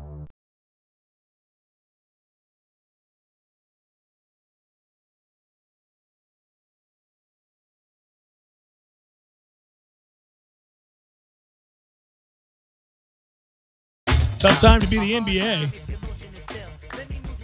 because these series are all over, which means you're going to get 5 to 7 days of no basketball because of the way they schedule. Dumbasses. Well, what's crazy, too, is the East, you're just unlucky. They're all good games. Well, except for the most recent Cleveland one. Well, no, wait a minute. That was a buzzer beater. That was a buzzer beater. It was the Game 2 where LeBron helped pull the Cavs away. Yeah, beat the hell out of them. Right. Yeah, it was not close. Yeah, but, I mean, if you think about it, with Boston-Philly, these are all close games. And then Game 1 and Game 3 in the Cleveland-Toronto series, close. It's got to hurt to know that you're not going to even get a Game 6 in either one of these series. So these are going to be sweeps, probably. Of the 2 games tonight, for example, there's no chance Toronto wins. So that series is done. Philly could win. I don't know how they'll respond. They know the series is over. No team's ever come back from down 3-0. It won't happen here. But do they fight, or are they as crestfallen as one would think that they should be after throwing the game away in Game 3? They just threw the game away. Those were embarrassing passes from players who should know better. And, you lose a game like that, do you have a fight as a young team enough to come back and win tonight just for pride? Just for pride. I don't know the answer to that. I always think of it from, and this is where it's helpful to think about things from a bettor's vantage point. If I'm making a bet tonight, I can't make a bet for Toronto. Like, there's no bet, there's no points, there's nothing I can do for Toronto. I can't. Maybe first half. You'd bet the first half. Maybe. And you'd give the first half to Toronto. You're getting points. They'll keep it close, perhaps. But other than that, I can't think of a way to bet them. With Philadelphia as the home team, I can bet Philadelphia. And that's just trying to gauge who you think has a shot to extend a series. Well, and they're the better team on paper, too, which is the crazy part about that series. So you're going with more talent, motivated, at home. Well, I think what's interesting is, well, if Rozier's going to play like that, then, by the way, I don't know if Philadelphia's better. But, I mean they had that game, and it was. Well, they had that's like Toronto in Game 1. Yeah, they had it, but it was still close, which tells you a lot about how good Boston is and how tough Boston is and how well coached Boston is. The thing about it's weird is, this is true about matchups. It happens all the time. We identify these things in football and in boxing especially. But think about it this way. Boston had a war with Milwaukee. It goes 7. I mean, they got a war with Milwaukee. They're possibly going to sweep Philadelphia. Philadelphia would beat Milwaukee in 5. Maybe a sweep. Matchups, man. I mean, it's matchups and it's experience, it's coaching, it's a lot of things. It's also confidence. I think Boston started to believe you're still hanging around. Then you win game 1 of a series that you should lose in 5 because that's what all the experts say. The belief matters too.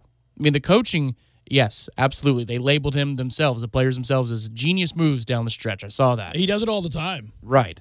But when you start to believe in yourself, ignorance is bliss type thing. Oh, when you get players playing over their head and believing that that's how they should play, yeah, absolutely, you're getting that. And then there's a nice veteran mix with that. And the East is not fascinating this year in the sense that we're not going to get even Game 6 in any of these games.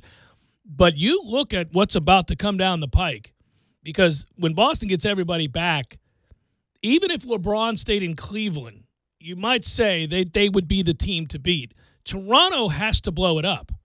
You just got done you're a 1 seed and you're going to get swept.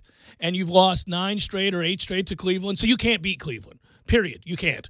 And that's a bunch of riffraff playing with LeBron James. So they got problems. And you bench your star DeRozan in the fourth quarter of a game, well, you've just sent the message that he can't come back. So what do? That's $20-something million. They got to blow it up because they ain't beating anybody over. They're not beating Boston next year. And I'm assuming LeBron leaves Cleveland. Yeah, it goes to the West, probably. But right? Toronto's not beating Boston. They're out coaching and out playing Boston. Boston's at full strength next year. If Bron goes to Philly, then you have wars on your hands between Boston and Philly. If Bron goes to Philly, but I think Bron would go. I think he'll leave the East. Yeah. So, I mean, it's going to be fun, but I think Toronto's got to probably just say goodnight, call it a day. You don't see that, man, when you bench your star for a whole quarter. Can you ever come back? I don't know. Probably not. I wouldn't think, no. Right? Fascinating to watch that all play out the way that it did, though. And just to see that and think, good Lord, Toronto. If Toronto wins game 1, are we not having any of these conversations? Is it a war? Are we going to get the 7-game series? All of these things. But they didn't. Right. Well, it's the same thing as if Philly wins game 3. I mean, they got screwed. The East was interesting. We just talked about it last week. The East playoffs are interesting. Except right where now. They're going to end in 2 sweeps. Right. Or 5 games at most. At most. Philly's got a chance, though. If you're looking for a recipe to at least force it to 6, Philly, this talent disparity and a group of young kids that are learning on the fly deal, becoming mature before your eyes. Yeah, how but to finish games, situations. But they got to be completely crestfallen now because they didn't finish the game. They choked the game away. They literally threw it away. I understand. I'm just talking lessons. If you're looking for, I'm not saying it's the probability. I'm saying if you're looking for a recipe, it's the Philly series. If they care to play anymore. We'll see. I mean, this would be 1-2 and take it to Mexico. Well, what are we doing here? Well, here's the thing. You win game 4, and then this is how it happens in any sport, but game 5, you go back to Boston, right? If you win that. You're not going to win that game. Well, if you win that, what happens? You come back home for a game 6, and it's a raucous atmosphere. Well, then you got a chance in a 7-game. And then Boston is, what in his pants, and there we go. Oh, yeah. It's hard to find it, though. You're right. If you're pointing to the 2, you're saying that's the series that has any chance. If you're the NBA, and we're looking at it from the NBA standpoint, what they want, ratings, games, money, then you have to really hope like hell that Philadelphia musters the strength and the courage to come back after throwing that game away and fight. Because I would think the fight's gone. Well, you're screwed if you're the NBA. Game 4 ratings would have been through the roof in either of these series at 2-1. But they're both 3-0. So Game 4 viewership is going to be down. It's going to be people going, let's see if they, acquit themselves nicely. Then in Game 5, you might get the ratings back. And if there is a Game 6, then, well, that's naturally going to happen. LeBron is going to get back to the finals with that group. Yeah. That ragtag-ass group's going to go to the finals, and when they get swept in the finals or lose 4-1, which they will, he still will be able to depart Cleveland a hero because that team has no business. No business. It's his heroics every night that give them a chance in hell. Yeah, they're buzzer-beating heroics. I mean, they're unbelievable. So he's giving people at the Q a bunch of moments that they'll never forget. Well, and he's having a season for the ages at 33 years old on those knees, playing that way with that body. He's doing superhuman things that if anybody else does it, we're prattling on for much longer. People look for ways to denounce his dominance, and it's funny. It's just comical. He's gone berserk in the playoffs. Berserk. Yes, and I know that game's not interesting at all, and I wholeheartedly agree with you. However, I would say on a separate note, please tune in to 97.9 ESPN Radio tonight for Game 4 of Toronto and Cleveland. Yeah, I mean, if you got to work and you're not in front of a television or you're driving out and about, what the hell else you going to listen to, right? You might as well. Let's do probables. There is baseball on tonight. I think I'll watch it along with the hockey. It's time for, how you say, with the pitching, probables?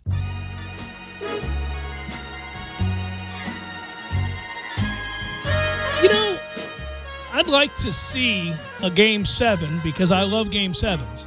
So we're going to go ahead and root for Nashville, right? Or, I mean, Winnipeg? No. No, Winnipeg would close it. Yeah, Winnipeg would close it. Nashville. At their house, too. That's the thing. No. Now that we're in the Final Four in Tampa, I like Winnipeg and I like Washington a lot. Well, yeah, so you need Washington. You need Washington to do their thing. Let's go Caps, please. And let's go Jets. Touch of class from the Lightning, just cruising, winning 4 straight games against a team the caliber of Boston. That's something to behold. Well, and to do so while playing great defense and with a physicality they have hardly ever shown. That game, they came out hitting. 2 signature things that they're not known for, which is why you get a little nervous for a good reason. Well, you dangle the carrot at that point. You say, see, you're going to add a little bit of that to the mix? We're going to win the whole damn thing. Yes. With that speed. But to be rewarded for it that way is huge. They haven't given up any speed either. No, it's a thing of beauty. San Francisco and Philadelphia. Jeff Samardzij's sorry ass will start tonight for San Francisco. Zach Eflin will start for the Phillies. Mets, Reds. The Mets have fallen on hard times, Tom Lang. It's crazy. A 6-pack of losses. Well, but this is the one thing, even though Steven Matz did pitch well over the weekend, dude, we only have a couple of pitchers and one's hurt right now.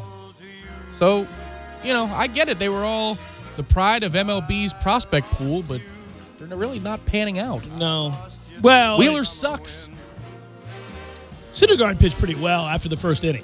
He's an above average to good pitcher right now, and he can go on an ace run. Right. And he could become one, but not right now. DeGrom's the ace and he's hurt. You were able to rid yourself, however. You had to have been so happy to finally say that cancer is out of that locker room, that clubhouse. I was kind of sad, actually, that it didn't happen sooner. I was going to say, and it's just an unceremonial, get the hell out of here. We're done. You're shot. Get the hell out. Woo. It's a lot of staring at the mirror. Searching your soul. Well, he likes that. Yes, he does. Mets, Reds, P.J. Conlon. Who? He's an Irishman. He's going to start tonight for your Mets. He's the first Irishman to pitch in the bigs in a long time. 1945. There you go. That's correct. That's the first Irish-born player in Major League Baseball since Joe Cleary. Of course, it was Joe Cleary in 1945. Homer Bailey starts for the Reds, still in the league. Tigers, Rangers, Michael Fulmer, Matt Moore. We got Marlins, Cubs, Harlan Garcia and Kyle Hendricks. Twins, Cardinals, Fernando Romero and John Gant. Boy, there's some guys sneaking into the majors that I'm like, who in the hell are these people? Astros, A's, Dallas Keuchel, Brett Anderson. Nats, Padres, Steven Strasburg, and Tyson Ross. And that is a look at those that shall reside on the bump. The curtains hanging in the window in the evening on a Friday night. We should maybe reserve this for Thursdays or Fridays, that particular bumper for Summer probables. Breeze? Yeah. Oh, man, I think it's a Monday because it's the worst one. You love it, though. Well, no, I think most of these are jokes, so it's not like I drive around bumping these songs because I like them. The probables have a mood to them. The only one I legitimately like, besides September, which is great, is Sinatra. Right. The rest are all garbage for fun. They're just perfect for what we're doing. Yeah. We use the Wilburys, though, and that's a good song. Well, that is a good song. Yeah, it's a good record. But I still don't find myself, like, getting in the car going, jam a little Wilburys today, boy. I'm just saying, it's not like all of these. Now, Sinatra will happen, right? Yeah. I know you're watching doubleheader hockey tonight, right? That's what you're doing? Yeah, closeouts. I want a pair of closeouts. I got a little birdie who tells me that if the series do close out, looks like Thursday-ish for the Lightning. But if either of the two, it doesn't have to be, the East, that we'll wait till Saturday if there's a Game 7 in this round. So There it is. Now you get nervous. Like the other ones are all in anticipation to build up for, okay, can we get there? Can we put ourselves in a position to bring home a Stanley Cup? And now you are in position. Yeah. You can see it. You can say, oh, I see the path. It's going to happen. Well, I think it's really important, too, that the series, both of them for Tampa, closed out in 5 because they're playing so physical. I don't know that their bodies are used to it. They're not known for it. So the more rest, the better in that regard. Good times. And good work out of you, Matthew. Good work, as always, to those that called and/or listened. Surely do appreciate it. Be well. Have a great night. And we've got basketball for you tonight.